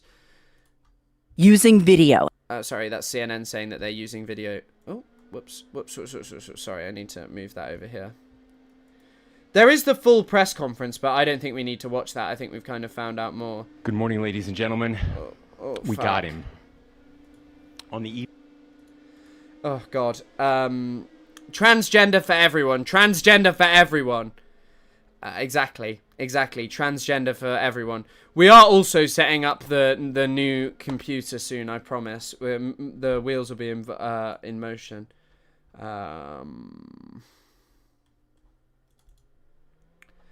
I'm just seeing if there's any more information about him.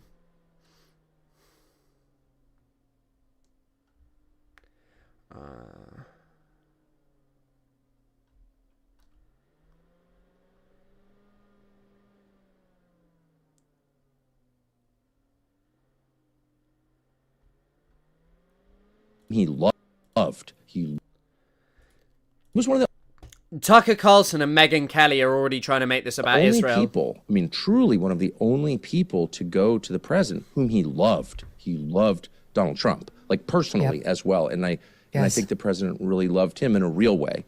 But he was one of the only people to go to the Oval Office and say, sir, I totally understand and think Iran's really bad, but a war with Iran is not, you know, is something that could really hurt our country. I mean, boy, that was an unpopular position.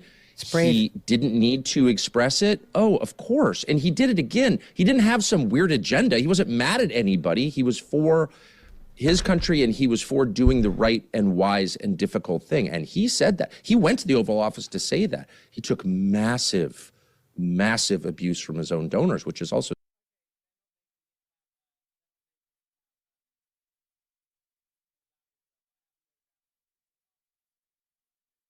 something that you don't see people. Sorry, I was muted, but because I sneezed. Oh my God, there's more videos of them calling Israeli ministers. Hold on, let me just check this. But yeah, like people making it about Israel. I don't think it's about Israel. I genuinely don't think it's about Israel in terms of like Israel doing this. I don't think we need to believe these kind of things about everything. I think these crazy things happen, and I think in terms of just saying like, oh, it was Israel is just a way of like not being willing to confront it. Love from the Canary Islands. Love from the UK, bro. Tucker woke. Chuck never said a bad thing like Gandhi. And he loved his donors. It wasn't a hostile thing, but they had a different view. A lot of them, not all, but a lot. And they expressed it to him in a very intense way. I know because he showed me. And he said, look, I understand your perspective. This is my perspective, and we're going to do what we think is the right thing, the wise thing. In that way, too, he was the voice of young people. I mean, there are no young people in the country anymore supporting this war and wanting Israel to continue its bombing campaign. That's just the truth. Look at the polls.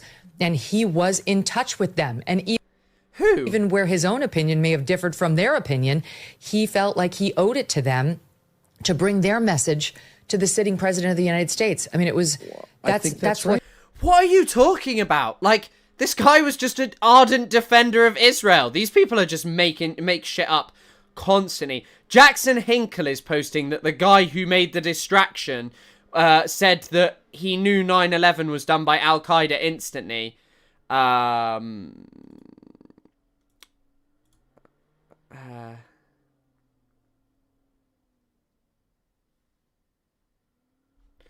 Oh yeah, shit, I want to see if this video is fine.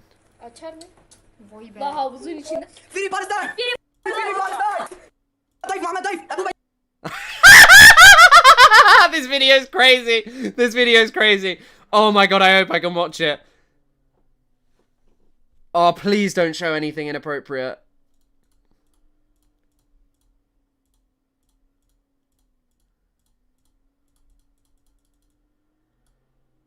Okay, they don't show anything inappropriate.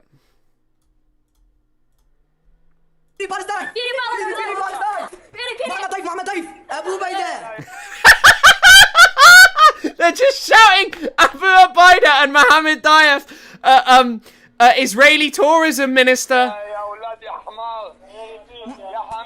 ابو عبيده ابي بيراس كفر سنه اسرائيل توريزم مقرابي كفر والله يودر والله يا والله يودر والله yaramış olur küfür et abi ana baba şerefsiz orospu çocuğu abi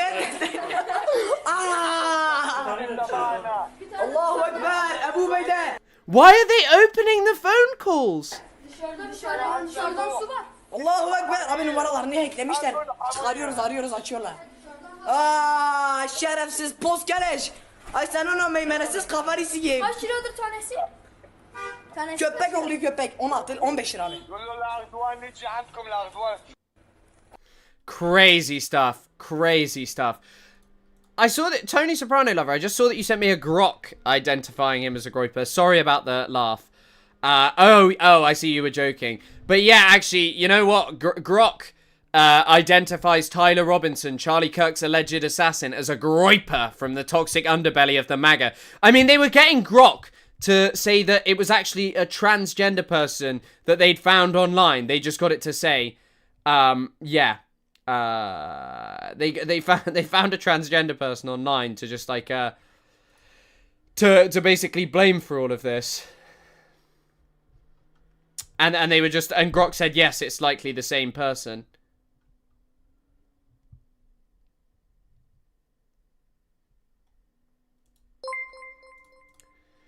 James Gunn, please cast Chris as the Joker. Yeah, the youth keep ringing these people up. I don't know why the Israeli government ministers keep fucking answering. I genuinely have no idea why the Israeli government keep announcing this at all. At all. I don't know why they bother answering the phone calls. Liberals can never be allowed to run this country again. How these?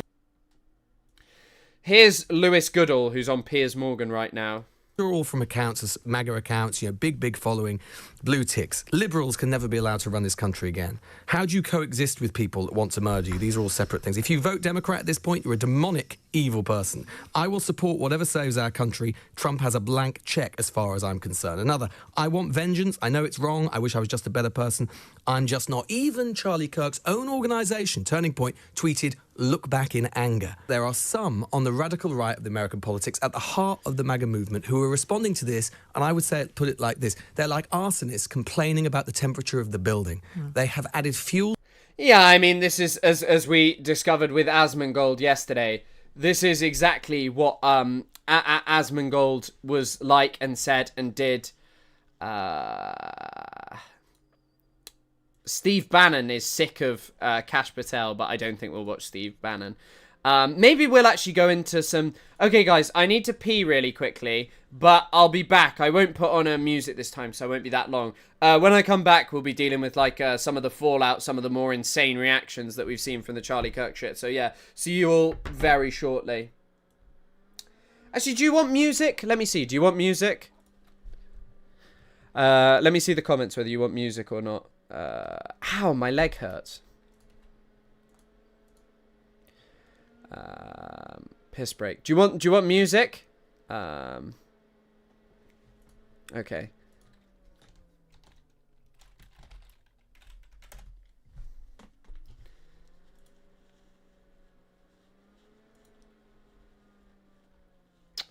The PC cannot do this anymore. The PC is done out here.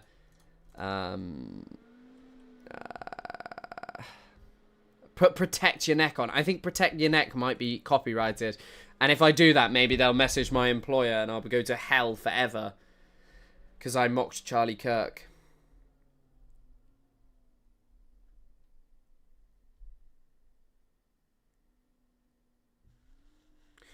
Oh, fucking hell. Oh, this is the problem. My PC cannot load anything at the moment. And I don't know why. When I'm on stream...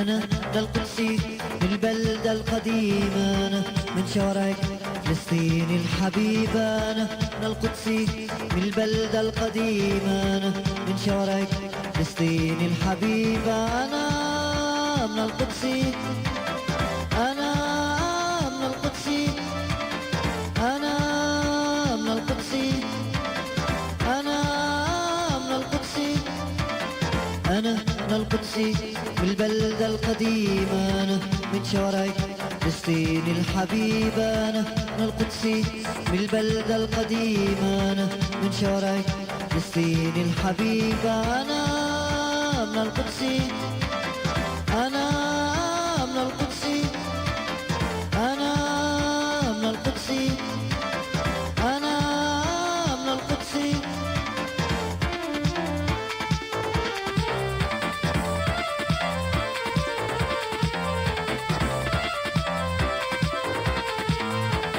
الشوارع في المزارع في المصانع في الطرقات في الشوارع في المزارع في المصانع في الطرقات سأبقى أناضل أناضل أناضل لتحرير الأرض والإنسان سأبقى أناضل أناضل أناضل لتحرير الأرض والإنسان أنا من القدس أنا من القدس أنا من القدس أنا من القدس أنا من القدس بالبلدة القديمة أنا من شوارع فلسطين الحبيبة أنا من القدس بالبلدة القديمة أنا من شوارع فلسطين الحبيبة أنا من القدس أنا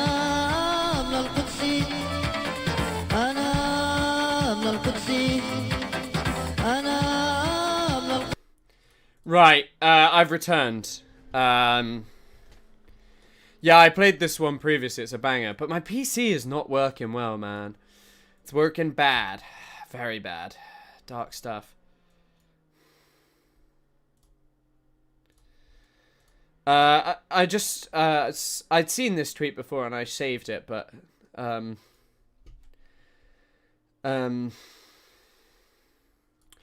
Groypers would never say things that are confusing. They famously have a very confused worldview. A coherent worldview. And that was a Freudian slip. They have a very confused worldview.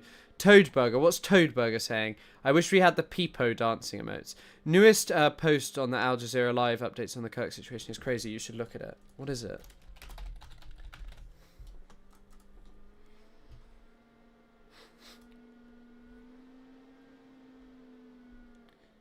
Yeah, I know. I've seen this. This is on Israel's busiest highway. Trump posts photo of Kirk embrace in front of US-Israeli flags. Behind the two men, the US-Israeli flags are visible. Benjamin Netanyahu described him as a lion-hearted defender of Israel. This is on Israel's busiest highway of the two of them. Shlomo Pearl. Is that the person who made it? Crazy stuff.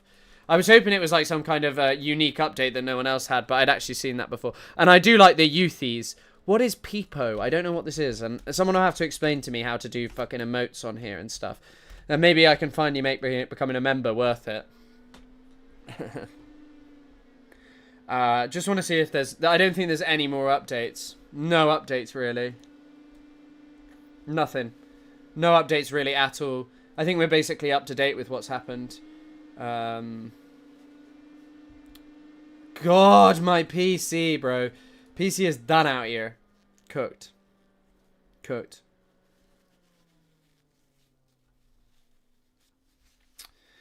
Right.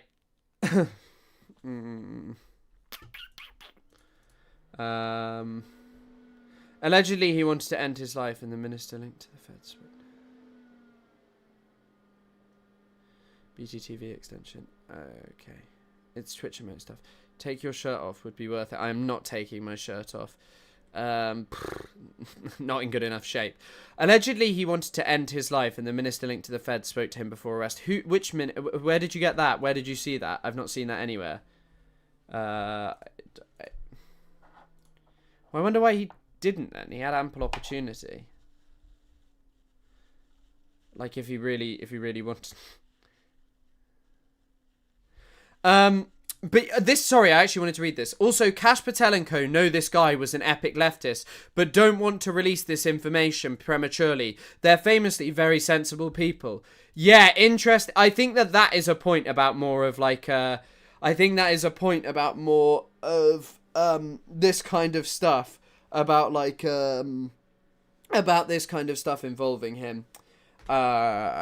Involving them and him and all this stuff. Like, if they had all of this information, which they've seen Discord messages, by the way, they know what this guy thinks, but they're choosing not to release it, probably for a reason.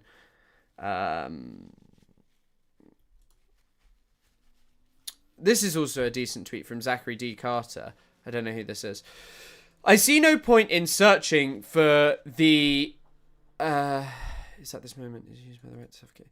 Searching for a left-right valence in Tyler Robinson. He fits the school shooter archetype. Young, disaffected, ideologically amorphous, extremely online and raised in gun culture. The theatre of such violence is just expanding to include political assassinations. I think that's a pretty good tweet.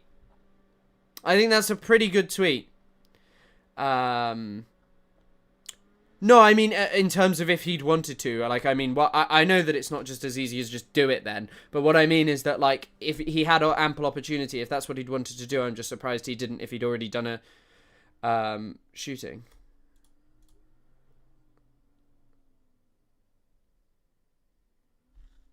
Wait, someone said likes are public. Bro, if likes are public, bro, I'm cooked. No, I think that was just a joke to wind people up. Likes are not public, as I can see. No information about that.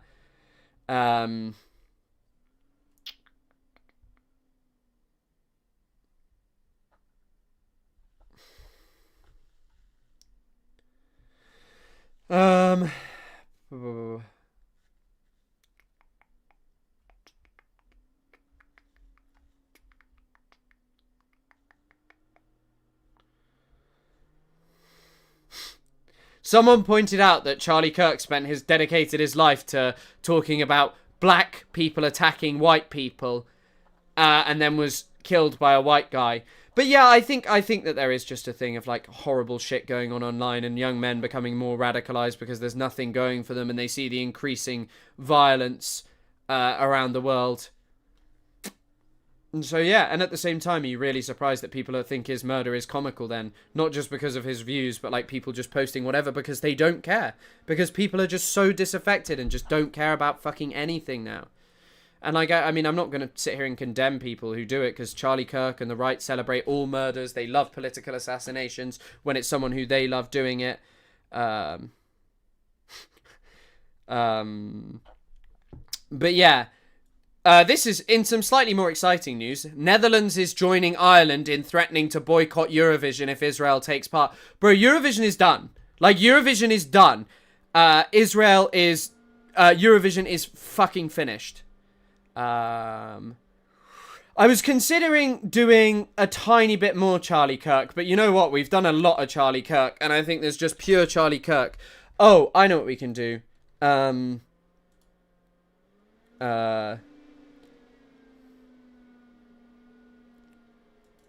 You know what? I'm tired, so I might do something smart here.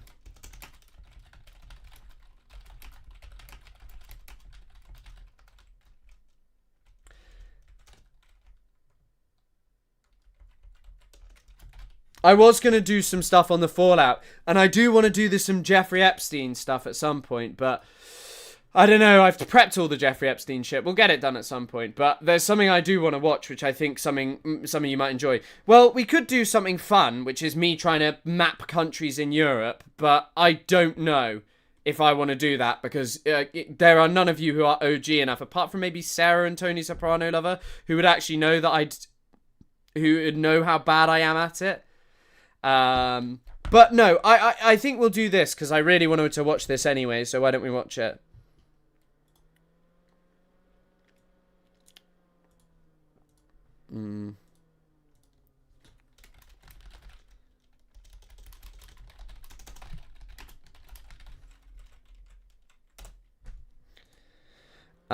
Do the map. Geography challenge sounds dope. Bro, I don't think you want to see this. Oh, God. Okay. Oh, my God. I can do... To clarify, I can do the Middle East.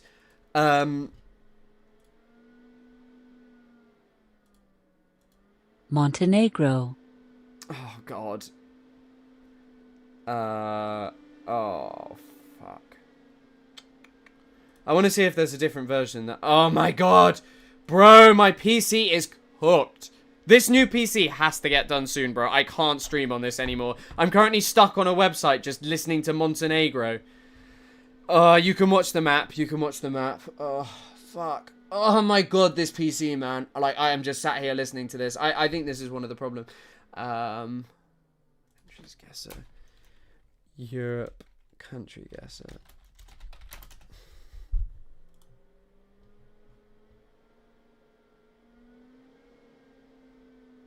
Oh my god.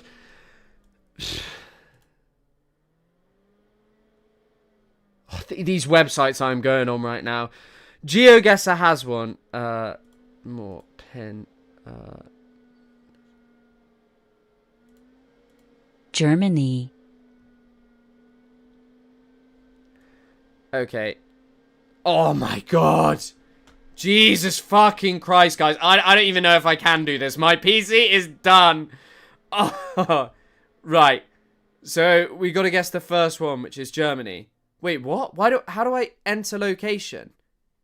What does this mean? Do I not just click? How do I enter location? Let me just type this. Europe. Oh, fuck. I see. I've done it wrong. I did know where Germany was, to clarify anyway. Sorry, I'm on the wrong game mode.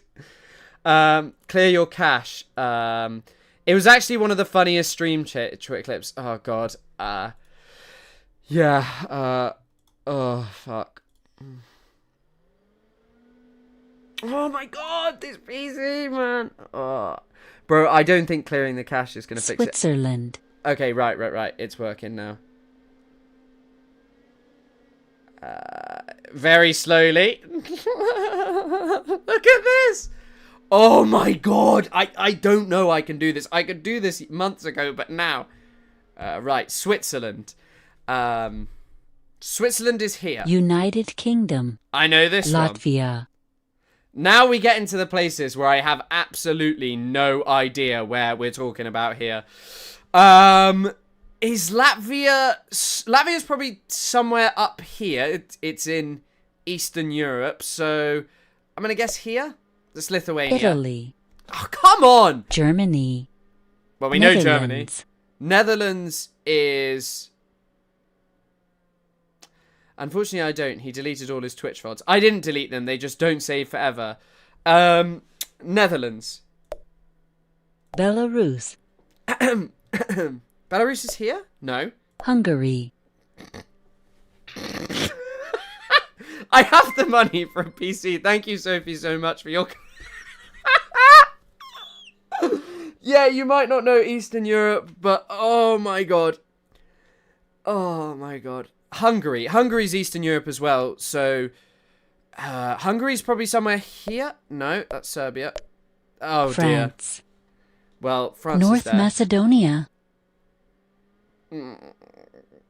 Don't say dude, bro. I'm not good at maps. I know I can do the Middle East. I could do the Middle East, but I can't do Europe. Your reputation will never recover. Oh, bro, I don't care. I don't care. Should I get Chris a new computer or should I have a Taco Bell for lunch? North Macedonia, bro. No idea.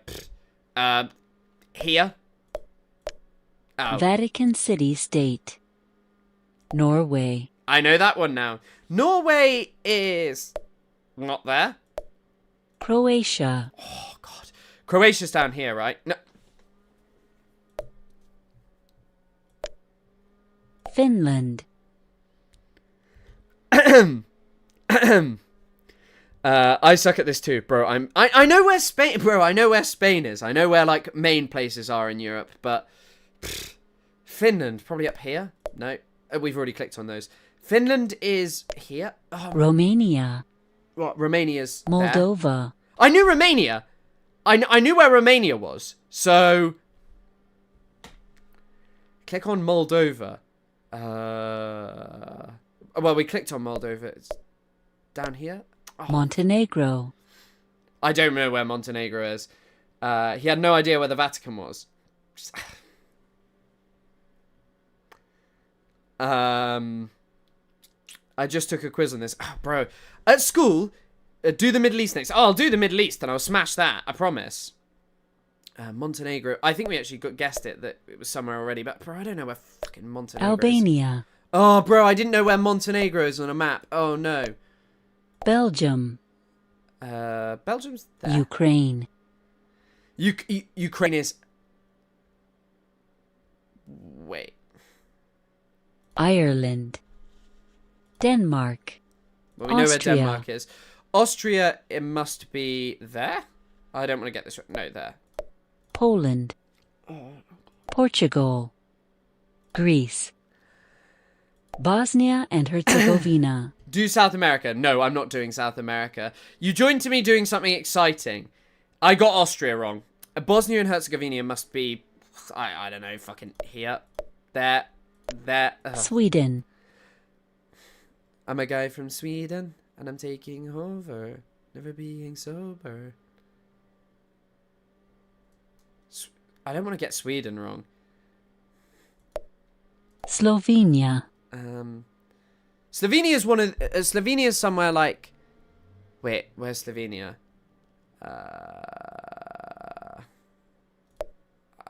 Slovakia. Cyprus. Come on. Cyprus is. Wait, what? San Marino. Serbia.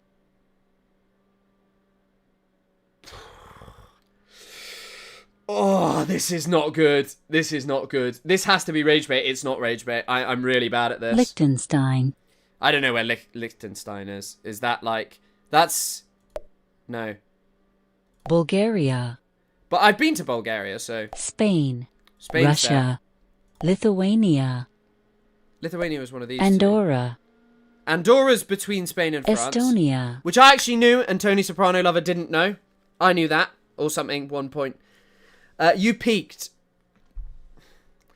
Do I look like I care? Malta. Look, I'm getting all of these right. Malta is... I have no fucking idea where Malta is. I actually don't have any fucking idea where Malta is. Isn't it like... I actually don't know. Monaco. I thought it was an island and I just couldn't see it anywhere. Chris coping so hard. Bro, I'm terrible at this. Please upload this clip to your main channel. Monaco must be there. Kosovo.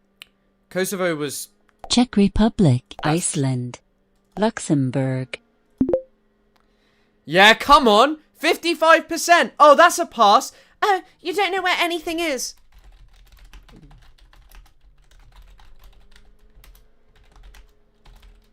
Oh, Chris, you don't know where anything is. 50%.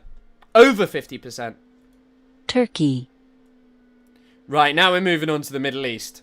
Hopefully I do better here. I like how they've changed it appropriately to be Turkey. Bahrain is...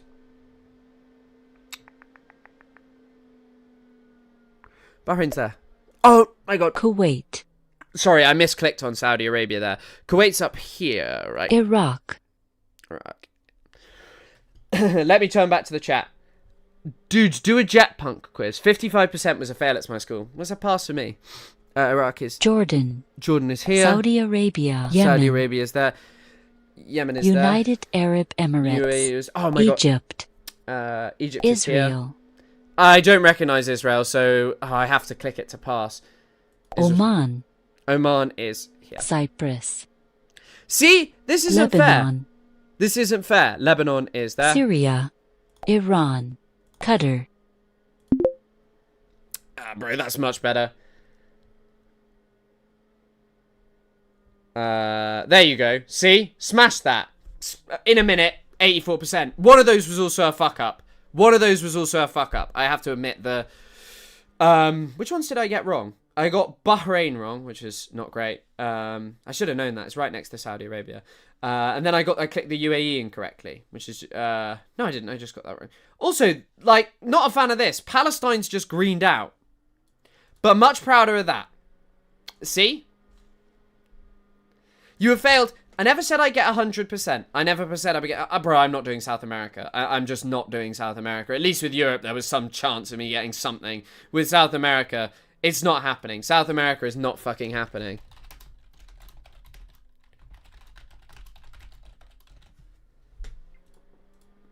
It's just not happening.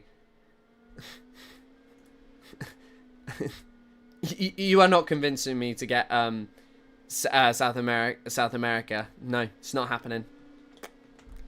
Sorry, bro. Not happening.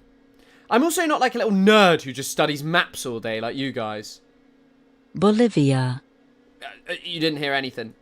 Not happening.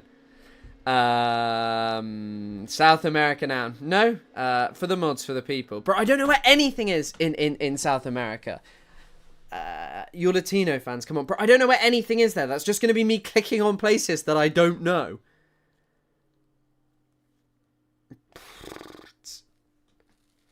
That's it, I'm leaving. Sorry, I don't know anything. UK counties. You want to see me do UK counties?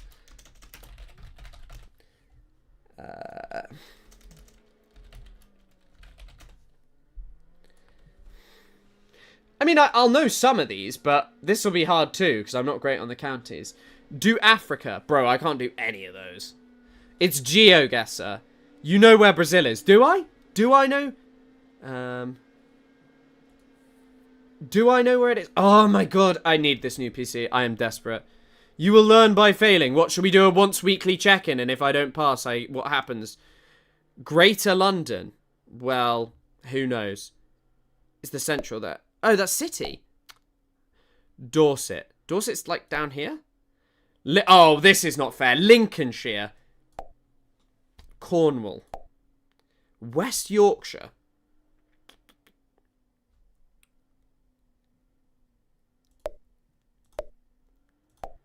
I probably should have guessed that much better. Wiltshire will be... Ooh, Wiltshire will be... Bro, if I speak, I'm in big trouble. If I speak, I'm in big trouble. Brazil is hella big, should be easy. Pin Lemise. Okay, sure.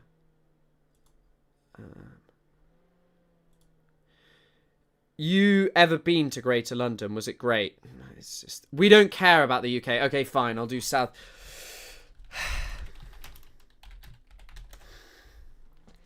I'll probably get like 0%, bro. I'm Chile. I'm awful at this.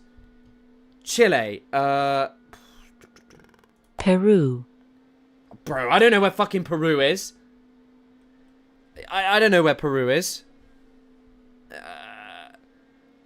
Out on the wily, windy moor. See, don't say I never give you anything. Peru, I don't know. I genuinely don't know where Peru is. Is Peru a big, a small country? Guyana. Oh, he doesn't know where anything is. Is Guyana here? No. Argentina. Venezuela.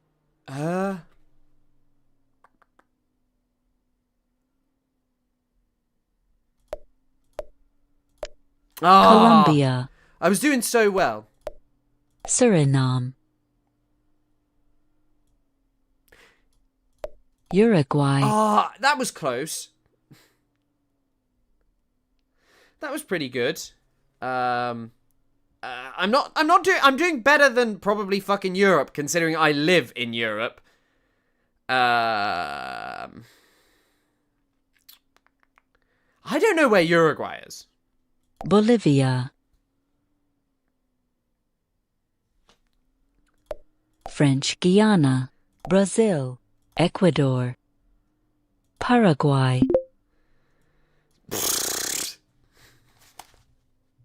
What?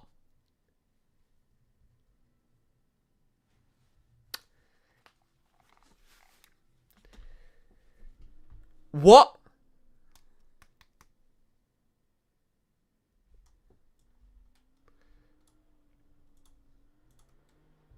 Surprisingly, knowing where specifically things... I always hated... I've explained this before. I'm pretty good at maths. I'm pretty, like, decent at maths, especially when I was younger. I was pretty good at maths, but whenever a shape question came up, bro, I hated that. And I could get better at Europe by just looking at a map, but it's not the kind of thing that computes with me very easily. I'm awful at drawing. I'm awful at these kind of things. I'm just terrible at... Oh, bro, I don't know anything about the States. I didn't even know Uruguay was in South America. I thought it was in the Bahamas. Okay. Maths test now. What would I even do for a maths test? I haven't done any maths. What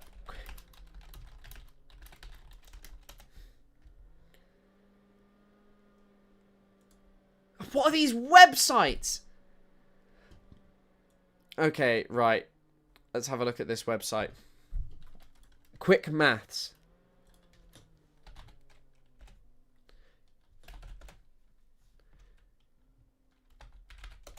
There we go. 0 plus 3. This is too simple. 2 times 15, 30. 16 divided by 4. 4. 7 plus 11. Bro, this is too easy. 5 times 14, which 70.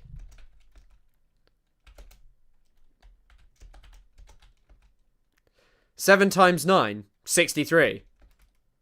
2. 6 plus 9, 15. 10. You guys are talking shit on me. Look how good I am at maths. 9. 11 plus 30. Right, I'm moving this off, not because the questions got too hard. I know that the answer to 8 plus 16, but I'm worried that something is going to pop up at the end. 13 plus 18 was the final question. Yeah. I've smashed that. I have smashed that.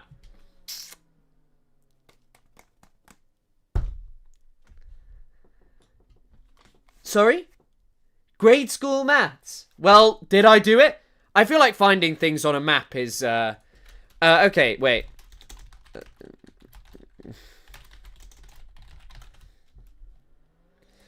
Okay, wait.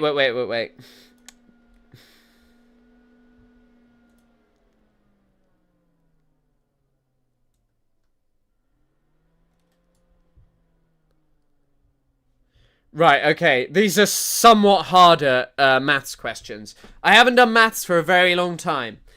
Select the value of the digit 6 in the number 31.564. 6 out of 100, no?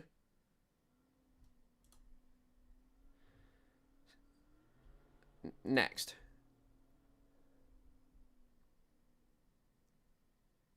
Okay, 2 to the power of 8 is... Wait. Is that 2 times... Is that... Oh, God, I don't remember this kind of stuff. Because I know it would be BIDMAS. I remember that. Is that 2 times 8? Or is it 2 times 2 times 2... Like 8 times? I'm assuming it's 2 to the power of 12. Well, how did you... To write as a single power, 216 must be written as power of 2. Bro, I don't care. 2x minus 1 equals 13. X equals 7, no?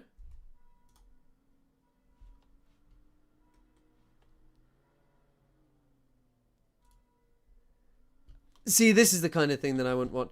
Tony's taxi calculates the cost of a journey using the graph shown. Which one of these statements is incorrect? A journey of 6 miles costs £5. No, that's correct. A journey costing £3 is 2 miles long. What's that one? A journey of 8 miles costs 7. Wait, what?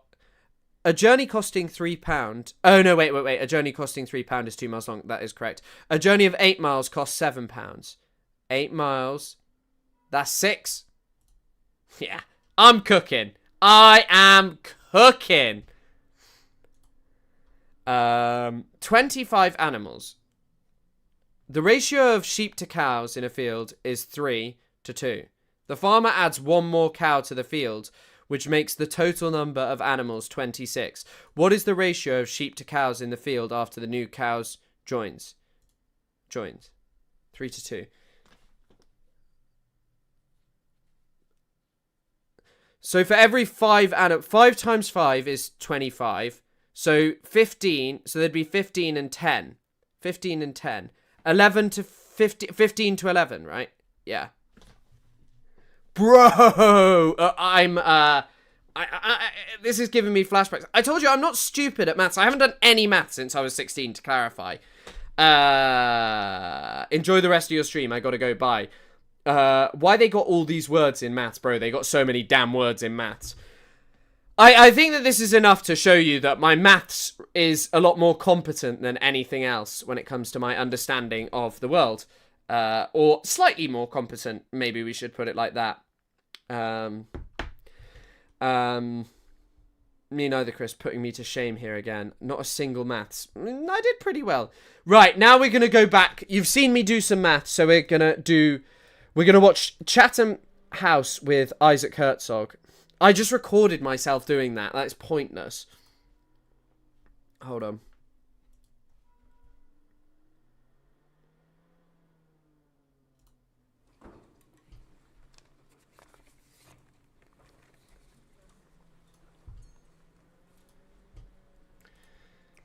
Good evening. I'm Bronwyn Maddox, Director of Chatham House. Thank you all for your time in coming this evening. Thank you to Isaac Herzog, President of Israel, for coming during his trip to the UK. For the avoidance of any doubt, this discussion is on the record and it's live streamed. Very brief biography. Isaac Herzog held ministerial positions in Ehud Olmert's government between 2006 2011. He's been chairman of the Labour Party, stood as its candidate for Prime Minister in 2015. He's been President of Israel since 2021, so has 3 more years to go. It's a role elected by the Knesset. It has no executive powers, but that person is head of state and has the obligation to sign most laws and the right to receive reports of government discussions. And his tenure as president has therefore included the October 7th, 2023 attack in which Hamas and others killed 1,200 Israelis and took about 250 hostage, an attack which horrified many people and countries around the world. Around 20 of those hostages are believed to be still alive in captivity. Can you guys hear this? Because I can't really hear this, which might be a bit of an issue. His tenure as president has included, too, what has followed October the 7th. Some 60,000 Palestinians killed in Gaza as a result of Israeli military action, many of them apparently children. The UN-backed IPC saying last month it has confirmed famine and starvation in Gaza. Almost daily settler violence. Yeah, it seems very quiet. Hold on, let me try fiddle with this and see if there's any way I can increase the volume.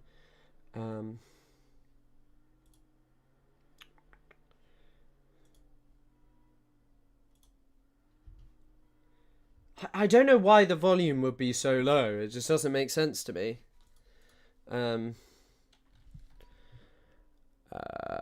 Let's have a look if we can find something better.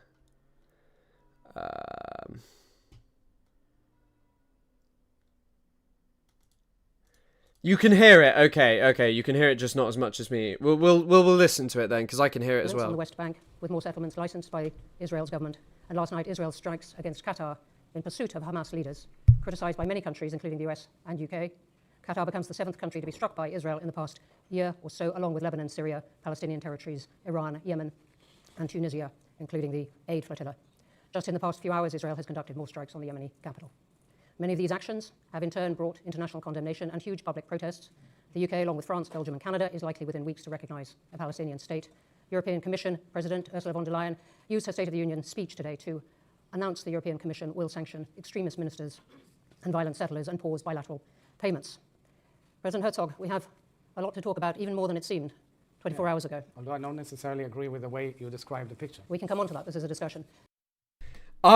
So a lot of people were mad at Chatham House for hosting him, and I was kind of interested because Chatham House is funded by a lot of people mention arms companies and such, but it's interesting to see what will go down here. I wanted, though, to start with Qatar as the most recent. Israel struck Qatar, hoping to kill the Hamas leaders, but they're there with US knowledge and endorsement and are the negotiators for a potential ceasefire. So should we conclude that Israel does not want such a ceasefire? What Israel wants most is to bring back the hostages, and the key to changing the entire vista of the region and the future of the region and getting out of this horrific situation which we've endured for the last 2 years is getting the hostages back home. Today, 2 hostages.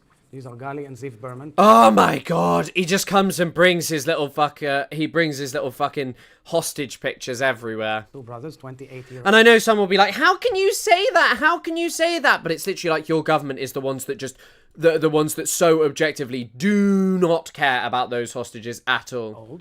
They're from Kibbutz Kfar Aza. This is a picture of them touring Britain. They're wonderful, wonderful brothers who have been abducted and kidnapped, and their fate is unclear since October 7th. So many countries, President Herzog, have called for the release of the hostages, for Hamas to return them. But the hostage families seem dismayed by this attack on Qatar, saying that Israel is destroying the negotiations that might have brought a ceasefire. So let's speak about the negotiations to bring back the hostages. Israel has accepted every proposal, and almost for the last year or so, every proposal that was laid down by the... I mean, when you look at how Israeli settlements operate, and I think Eyal Weizman has spoken about this in the most academic terms, they are just tools of surveillance of Palestinians. They are. And you created that situation where it's militarized. It's like how all of these people want you to think about it like, Hamas attacked! And it's like, hey, do you not think it's aggressive to take other people's land? Do you not think that that's an aggressive position? The mediators Israel has accepted the whole notion that was led by the United States, including with other parties, meaning the Qataris and the Egyptians.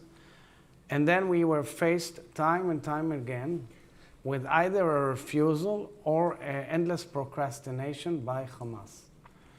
For example, in the last few months, you're probably going to ask me also about the humanitarian situation, because the as it happens, I am. But I have to answer. Because of the Hamas's feeling that they had the upper hand publicly in their image war, they decided not to move on any proposal. Now, I can attest to the fact, because I'm exposed to intelligence all the time, that Khalil al-Khaya, whose hands are filled with the blood of thousands of Israelis on October 7th, who's the head of Hamas sitting in Qatar, he kept on refusing and or saying yes with a poison pill that looks like a slime, endless slime that doesn't end. I haven't even known how to respond, because what is this guy talking about? Endless slime? Bro, endless slime?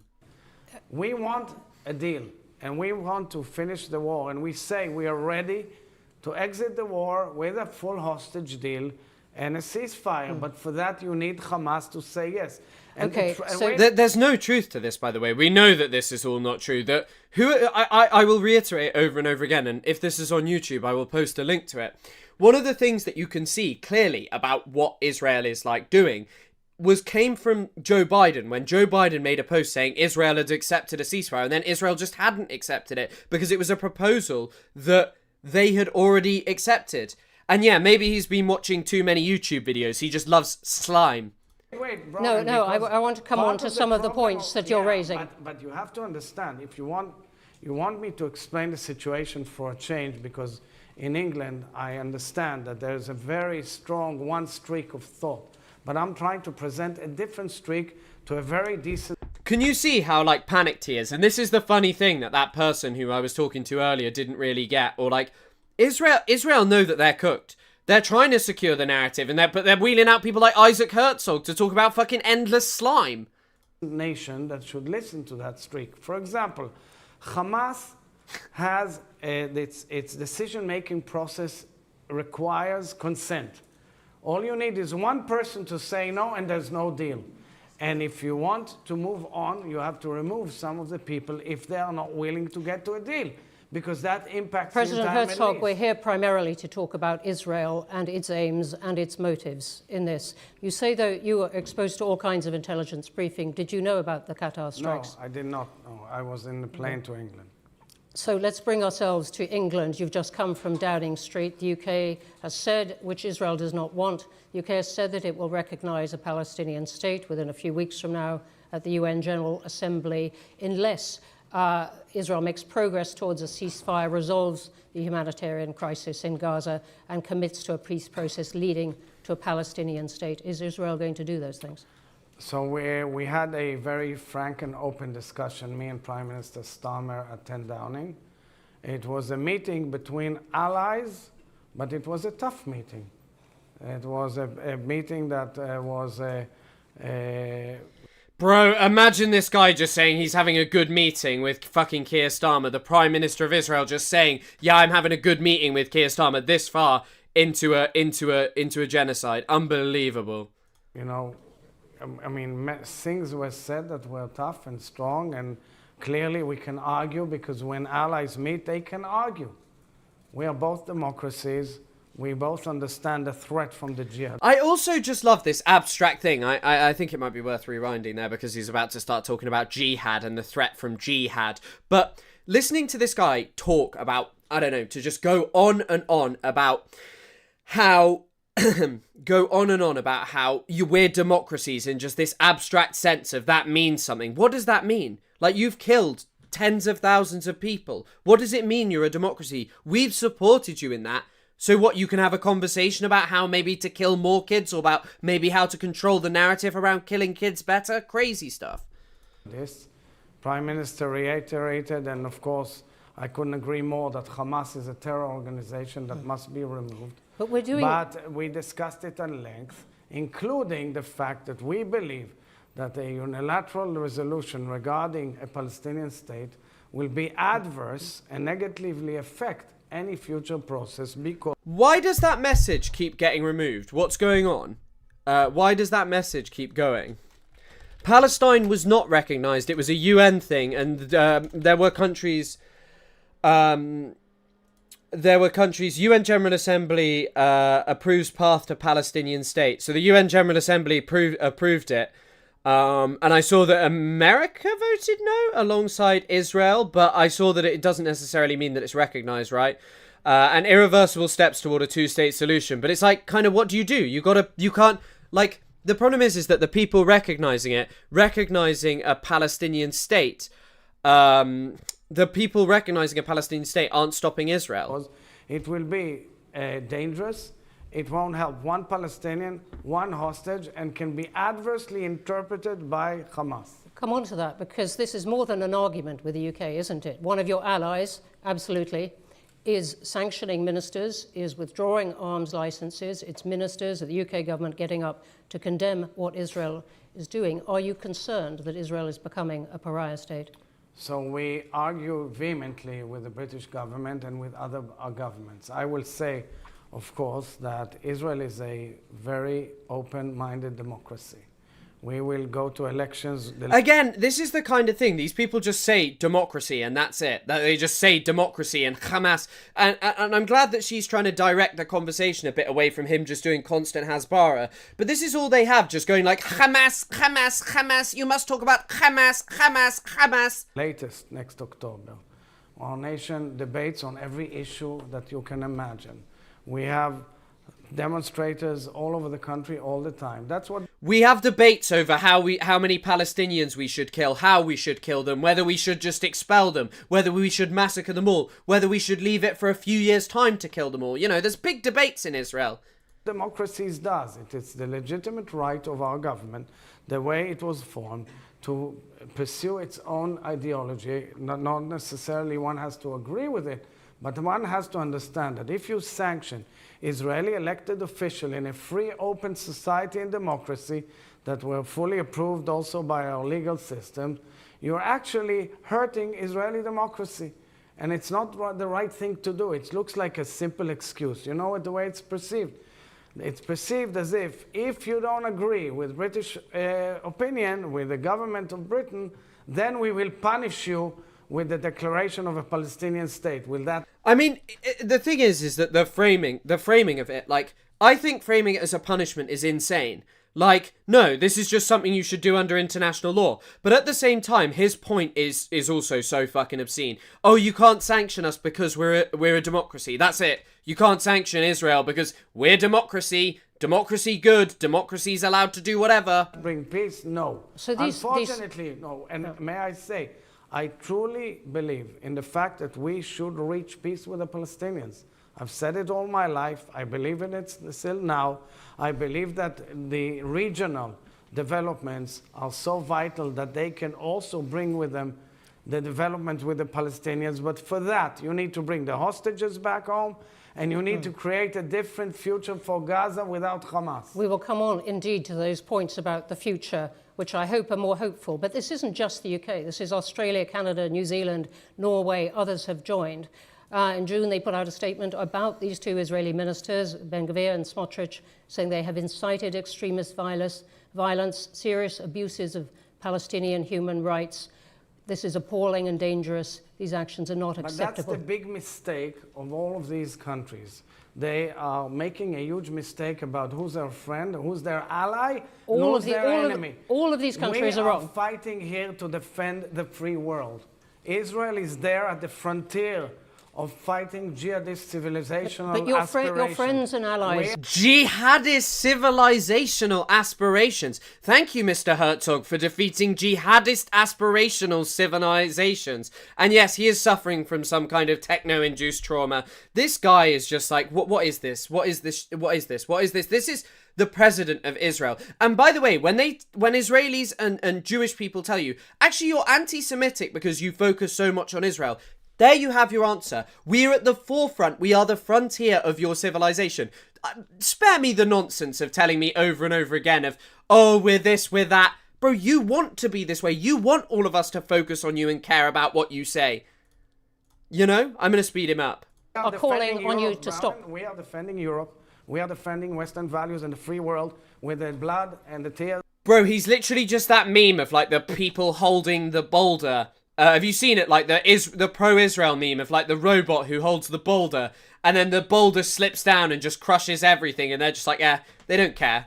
Of our sons and daughters and families. That's what we're doing. We're fighting an aggressive, barbaric enemy that has butchered, slaughtered, burnt, raped our citizens, and say that we want Israel out. We have not attacked 7 countries. We were attacked from 7 corners of the earth by ballistic missiles, by the most advanced weapons supplied by Iran to the proxies who want to eradicate What I'm us. going to bring...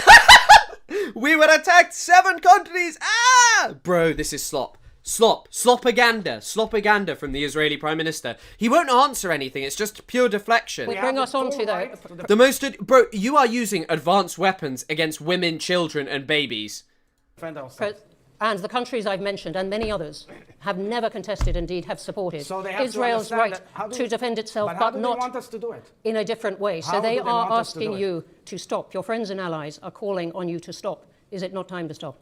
We said we are willing to stop. Prime Minister Netanyahu, the government, agreed, laid out a 5-point plan saying we want to stop and there will be a day after. And I sincerely hope that the efforts of Jared Kushner and Tony Blair and others, under the auspices of President Trump, will bring forward the day after. But for the day after, let's be pragmatic about it. Everybody says the day after without Hamas. Sorry about your eardrums. I'll be conscious of that. My deepest apologies. Exactly will take Hamas out. Who will send his daughters and sons to fight Hamas, to get Hamas out? One has to understand that we are the ones who are doing the work, just like Chancellor Merz said about Iran. He said Israel is doing the dirty work for the West. We are not, unfortunately. Yeah. We watching Ethan Klein again. Yeah. This is basically just Ethan Klein. Donna Vos, why do you just keep sending messages and then retracting them? Like, what is this? Why do you keep doing that? Fortunately, on the day after, not in reality, and not in this conversation yet. We are on the day that we are now. And I want to ask you about 2 points of Israel's response. As I said, many countries not contesting in any way Israel's right and need to defend itself and to respond to October 7th. But one of these aspects, which has the crowds on the streets here, is famine. And indeed, David Lammy, as Foreign Secretary, said just some weeks ago the confirmation of famine in Gaza City by the UN-backed IPC and the surrounding neighborhood is utterly horrifying, wholly preventable. The Israeli government's refusal to allow sufficient aid into Gaza has caused this man-made catastrophe. This is a moral outrage. This is part of where the British government's stance on this and the outrage of the crowds outside is coming from. So we're not shying away from the shortage of food, and because of that, there was an overall of the supply of humanitarian aid to Gaza. In the last 6 to 8 weeks, there's a major overhaul, major change, and we reject the notion that there's now any famine. On the contrary, huge amount of produce is going in huge amount of trucks, tons and tons and tons of food, airdrops, water supplies, electricity, medical supplies, free market supplies, and so forth and so on. There's a major reduction in the cost of food. There's a major reduction in the cost of food, and the supply of food has gone all over Gaza. It's not simple life, and believe me, I'm saying it out of my own heart and my own conscience, because the last thing we want is people to suffer, and we care, and I care for the people of Gaza. But let's be honest about it. When there was food supplied, Hamas took it over, okay, profiteering by reselling it, money laundering, and we wanted President Herzog, I must stop you there. I must stop you there because it is something that Israeli ministers say quite a bit. I have found, and many have found, no credible evidence for that. And indeed, Jack Lew, who is former US ambassador in Jerusalem, recently wrote that he never saw evidence of systematic diversion by Hamas, and that. It's kind of crazy just watching, like, actually this be the same script as some idiot I talk to on TikTok. This is the same crap that you hear on TikTok. People who don't know anything about this. People who don't know, who don't have the access to the information this guy has. He can't deny it. All he can do is just spew out slop.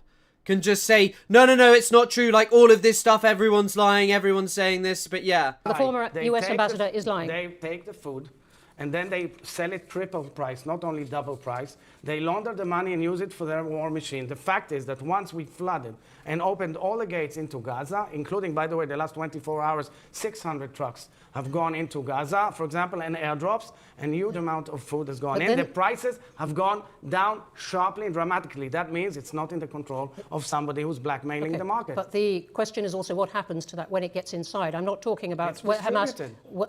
Many agencies have said they blocked from distributing it. So I must say that I'm stuck. No, but what I mean is I'm not surprised that people have the same talking points as Isaac Herzog. But what I'm more shocked about is that Isaac Herzog is so incompetent at defending this that he just sounds like someone on TikTok.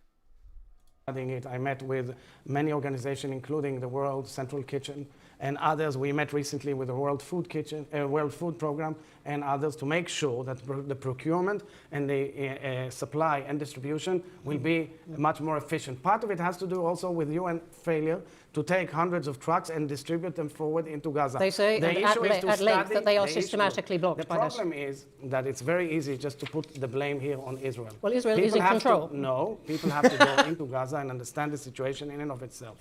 The place is full of booby traps. Every building is booby-trapped and prepared with cameras so that they control it from underneath so that they can fire at anybody getting close. This is a very dangerous terrain. That's what we are fighting against. We want to get the Hamas war machine out and enable a better future for the people of Gaza. But you have many aid agencies calling for the return of the UN-led system, saying that they are blocked. The UN-led system is gone back substantially, dramatically, and totally overhauled because of the lack of food that occurred 2 months ago. And that occurred because there was an effort for an alternative system to take the control of Hamas out and have direct supply to the families. It did not work out so well. Let me ask you about... What is he talking about? So he just admitted live that the guy...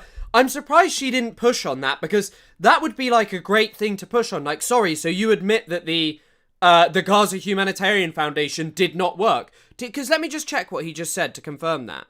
Hamas war machine out and enable a better future for the people of Gaza. But you have many aid agencies calling for the return of the UN-led system, saying that they are blocked. The UN-led system has gone back substantially, dramatically, and totally overhauled because of the lack of food that occurred 2 months ago. And that occurred because there was an effort for an alternative system to take the control of Hamas out and have direct supply. It did not work out so well. People starved to death. I think you're 100% on that, Toadburger. And yes, who doesn't wish they were booby-trapped by Isaac Herzog? Very handsome man. But yeah, like, just this kind of stuff. Like, hearing it, just the sloppy slop. And also just that, oh, there was a lack of food. It's like, what? What do you mean there was just like a lack of food? Your government blocked it intentionally as like a method of, as a weapon of war. To the families. It did not work out so well. Let me ask you about a second aspect that has distressed people and given rise to these government condemnation, and that is the level of civilian casualties in Gaza. 60,000 or so people, several percent then of the population of Gaza. How do you justify 7% at all, and it's not true. How do you justify this scale? This is actually wrong. This is wrong because they're talking about casualties. The casualties,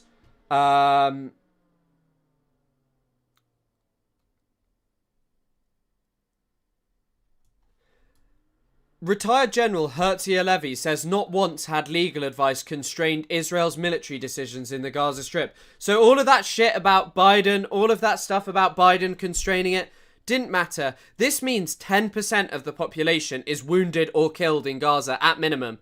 That estimate is notable as it is close to the current figures provided by Gaza's health ministry, which Israeli officials have frequently dismissed as Hamas propaganda. Halevi... this is the guy who led was the chief of staff, right? Was that his position? Yeah, he was. Sorry, I should have just read there. But yeah, he was the chief of staff for the first 17 months. These are people just inflicting mass casualties on Palestinians regularly. And he's saying that it's a joke. You know...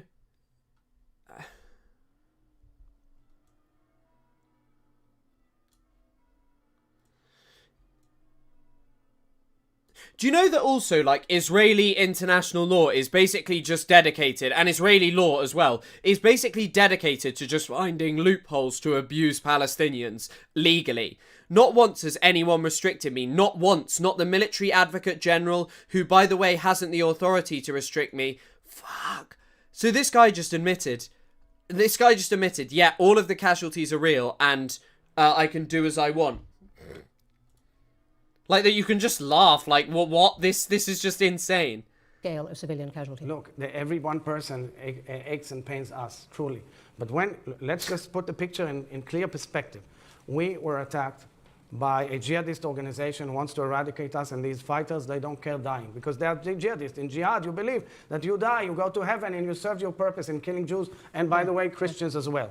And God, this is just slop. This is a high-ranking Israeli official just spewing slop, unable to defend anything. Oh, by the way, you're Christian. They want to kill you too. Oh, the jihadists all want to die. Oh, that's why everyone's dead. We mourn them so much. We're at labours. But this is, by the way, how enjoyment operates. I've spoken about this quite a lot recently. With enjoyment, and when it comes to the concept of enjoyment in Palestine, these people see Palestinians as spectres who enjoy at their expense. Even the way in which they fight is like outside of the boundaries. They're having fun. They're like using the population whilst Israel, and they love dying, whilst Israel belabours itself to look after these people and protect them. And you just need to know that. He's so sorry about all of that. We've gone in order to prevent the attacks on our people and get the hostages back. And when we go in, the terrain is full of ammunition and missiles in living rooms, and missiles in the bedrooms, and missiles in shops and mosques and whatnot. And these missiles can be also long-range missiles, not on... By the way, this is the kind of stuff that Lonabox says. Like, Lonabox said every building in Gaza is booby-trapped, and that's why they've destroyed it. Hamas have definitely used tons of booby-traps, but also they're booby-trapping a space in which Israel is just mass killing people. Like, mass killing people. And, like, Israel has used booby traps. It used booby traps against Hezbollah with the pages, and people loved that, celebrated that. And again, just on this topic as well, like, Israel's destruction is not just because of booby traps. It is also because there are ideologically motivated people who want to tear and wipe away Palestinian land and culture. That's what they want to do. They've been doing it. And they'll say, well, it's easier to just destroy everything. And it's like, is that really reasonable, just to destroy everything because you have the capacity to do it? Not only short-term missiles. Now, we have the full right under international law to defend ourselves. And what we are trying to do is to uproot those systems and enable a better future for Gaza. Yeah, I'll post the Guardian article. Hold on.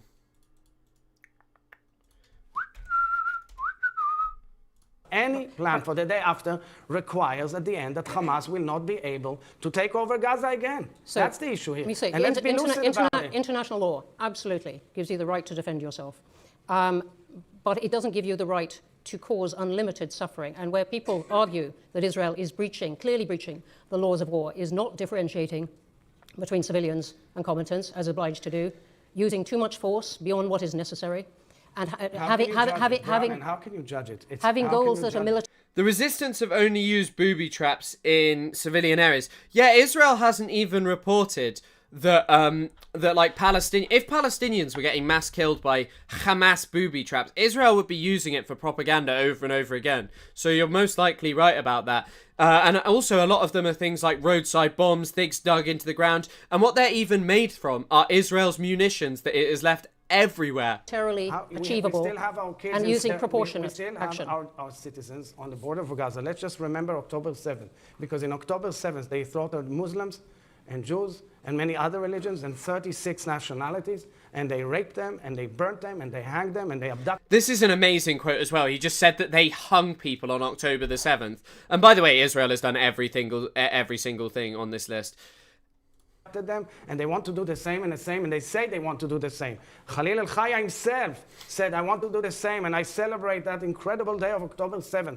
So we have the full right to defend ourselves in a way that this will not recur again. So what do we do? By the way, how much propaganda of this has just Ethan Klein recited as just the most senior Israeli official? By the way, I won't do the questions, I'll just watch his speech. So there's not actually too much left, which is quite good, because I'm quite tired anyway. We go in and say, you want to stop? Let's stop, get out, and bring our hostages back home. But on the contrary, they torture our hostages. They don't allow any ability to get them out. And because of that, we're going in. We go into a neighborhood. It's all booby-trapped. President Herzog, you have several times described the reality of fighting in Gaza. A sniffing dog, but what I'm asking you, the building himself explodes. What I'm asking you, and you guys are unaware of it or don't want to listen that this is the war zone that we are dealing with. And you don't have that in England. But if it was in England, the whole British people would have gone as big, as strong as possible. Just that. The whole British people would have gone as big, as strong as possible. But yeah, I mean, this is just like slop. Have done in past wars, and that's the issue, because if Britain would have been attacked from seven corners of the earth, we're talking beyond hypotheticals there. The President Herzog, we're talking about, and this is what is driving the international outrage. It's also They're repeating. will you let me finish, that please? Is supported by many elements in the digital arena as well. What we're talking about is the repeated bombing of residential areas, of hospitals, and of the scale of civilian hospitals in Gaza of the scale of civilian casualty. But if a hospital is a headquarter of a terrorist machine operating and sending missiles on us, then we target only that specific place, because under international law we do it. We target only the specific place where they're shooting from. One of the laws of war is proportion. I think in many ways just letting this man speak, like, and saying this weird stuff about, like, big as strong as possible, and just all this weird stuff, and listening to the highest ranking, one of the highest ranking Israeli officials, obviously Netanyahu's way higher. President's basically, like, almost a symbolic role in Israel, no.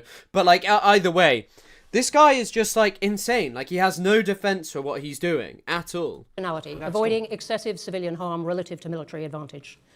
You haven't got rid of all of Hamas, and you have killed a lot of people in Gaza. How is that proportionate? Because we are, first of all, we argue with a lot of the data, and we are willing, and I propose to Prime Minister Starmer also, for example, on the humanitarian aid, to send a fact-finding mission and get all the data. We have it all transparent and open. We supply it every day, and we can show the difference between what is reported and what is happening on the ground. Same goes for warfare. We abide strictly by the rules. But the thing is they can't do any of this. They can't do any of this. Hence why he can't just talk about any of this. 7 corners of the world, a nod to the apocalypse. And I mean, I read the question above. This really seems like delusional paranoia. Yeah, I mean, it does. This is paranoid delusions that just justify mass killing people. Rules of international law and how it relates to warfare. But the issue is you have to judge the war according to the terrain of the war. The terrain of the war is... No, that isn't one of the that isn't part of the international laws of war. It's like debating someone on TikTok. It is genuinely just make things up. Just make things up. Are West Ham winning? Out of tunnels that were built for decades, which was a major error for oversight for not seeing it. We've demolished about 34 to 40% of this huge infrastructure. Money that 34 to 44% of the infrastructure is all that they've demolished. 34 to 44% is all that they've demolished. What? That's it? You've demolished more of the Gaza Strip than that, and you've got none of the tunnels. What? would have gone to help and aid the people of Gaza went to these tunnels, to this war machine. Bro, it's the same as Twitter. As TikTok. This is like debating an idiot on TikTok. Bro, I would give anything to debate this guy. Down under, and from down under, they send all their cameras to see upstairs President what's Herzog, going on. again, you are describing the circumstances of fighting in Gaza, which we all understand. We understand, but I want to stick on this question of international law, which you... And also, like, again, still unsure why Hamas shouldn't have been perfectly entitled to build as many tunnels as they wanted under the earth they control. These people who say that they are just deserving of all of this, that Palestinians should have built an amazing economy and Gaza could have been like Dubai or Singapore. There's no relevance to that. And it's so funny as well, because I'm surprised that she's given this much credibility. But like, well, I suppose she hasn't given him credibility. In many ways, it's sort of like the Louis Theroux-esque thing of just let this guy speak, because he looks deranged. He really looks deranged and unable to back up anything he's saying. He doesn't have any new information. He doesn't have anything. He's just saying, that's it. He's just going, no, I am right. You said that is important to Israel. It is central to what Chatham House does. It is written as a goal on the ceiling of the entrance hall. And I want to ask you whether it is the aim of the Israeli government to expel or persuade Palestinians to leave.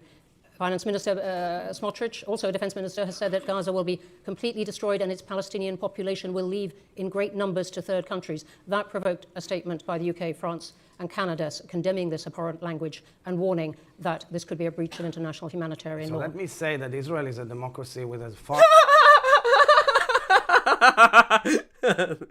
Let me just say, Israel is a democracy, so you can do anything. We can do anything. The babies, we have democracy. The babies die. The babies die. It's a war in the terrain.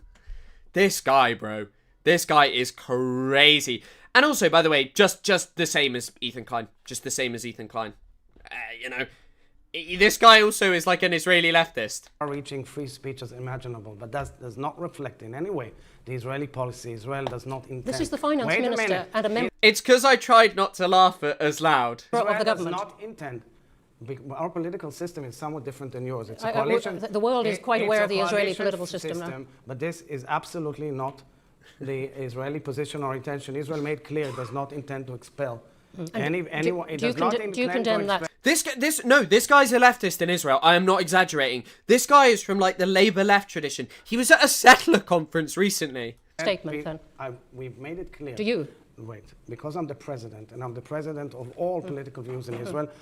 I'm the president of all political views in Israel. Dealing with the way we argue with Israelis in Israel as when I'm appearing in the international arena. But what I want to say, it's like you would say, these ministers spoke about occupation. The Prime Minister made clear even 2 weeks ago in a podcast here in Britain that Israel has no intention to occupy land in Gaza. But for the day after, we want to have a different management of Gaza, and somebody should go in and manage Gaza. And this is what you should focus on in the international arena. How do we bring... Someone else should go in, and that's it. He just says that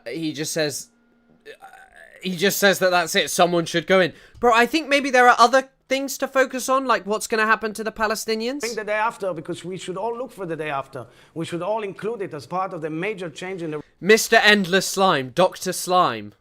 Region with our Arab allies and with the Abraham Accords countries, because that's the future of the region. That's where we need to move on as nations. And by interview and discussion, sorry. I guess it's an interview, but how do you get cooked in the interview? Oh, sorry, I'll change the title, that's my mistake. That also reach a platform of dialogue with the Palestinians. So that is where many, many people and countries would like to get to. But I just want to ask you about one more aspect of the present, which is the West Bank and what is happening at the moment there.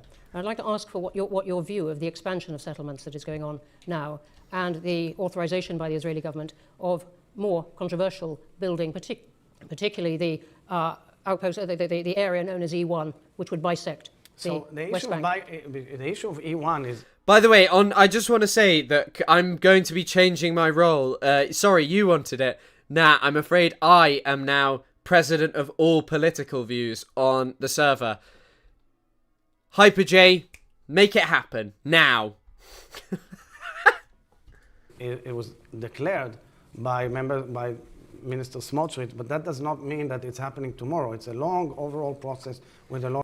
Oh, don't worry. Smotrich is going to do the ethnic cleansing over many years. Of bureaucracy, and therefore I think it's also part of the political discourse in Israel, and it's part of the legitimate discourse in a democracy, meaning there is a strong school of thought in Israel that definitely has evolved dramatically following October 7th, that casts doubt about the ability to reach an agreement with the Palestinians. That is the outcome, also the emotional, psychological outcome of October 7th, because people had a wake-up call about the fact that in the area near Gaza, in an internationally recognized boundary since 1949, it was violated in the most brutal way. So they have their doubts. That's what human beings do when they have they've been traumatized and they're thinking about it. And I respect the fact that there is an enormous debate in Israel about all these issues. Right. These are life and death issues for us. That does not mean that everything you read here in the media, which usually, honestly, I'm saying, is most times one-sided and does not go into the details itself,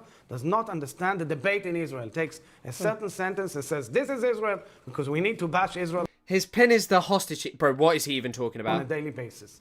What is your view of these settlements? You've said in May this year, settlement is one of the cornerstones of Zionism and the Jewish story, and that on the West Bank it is a positive, wonderful and thriving project and Israel's defensive shield. I will say that because people translated the word Hityashvut, that means from day one in the Zionist movement, every town and village in Israel was a settlement.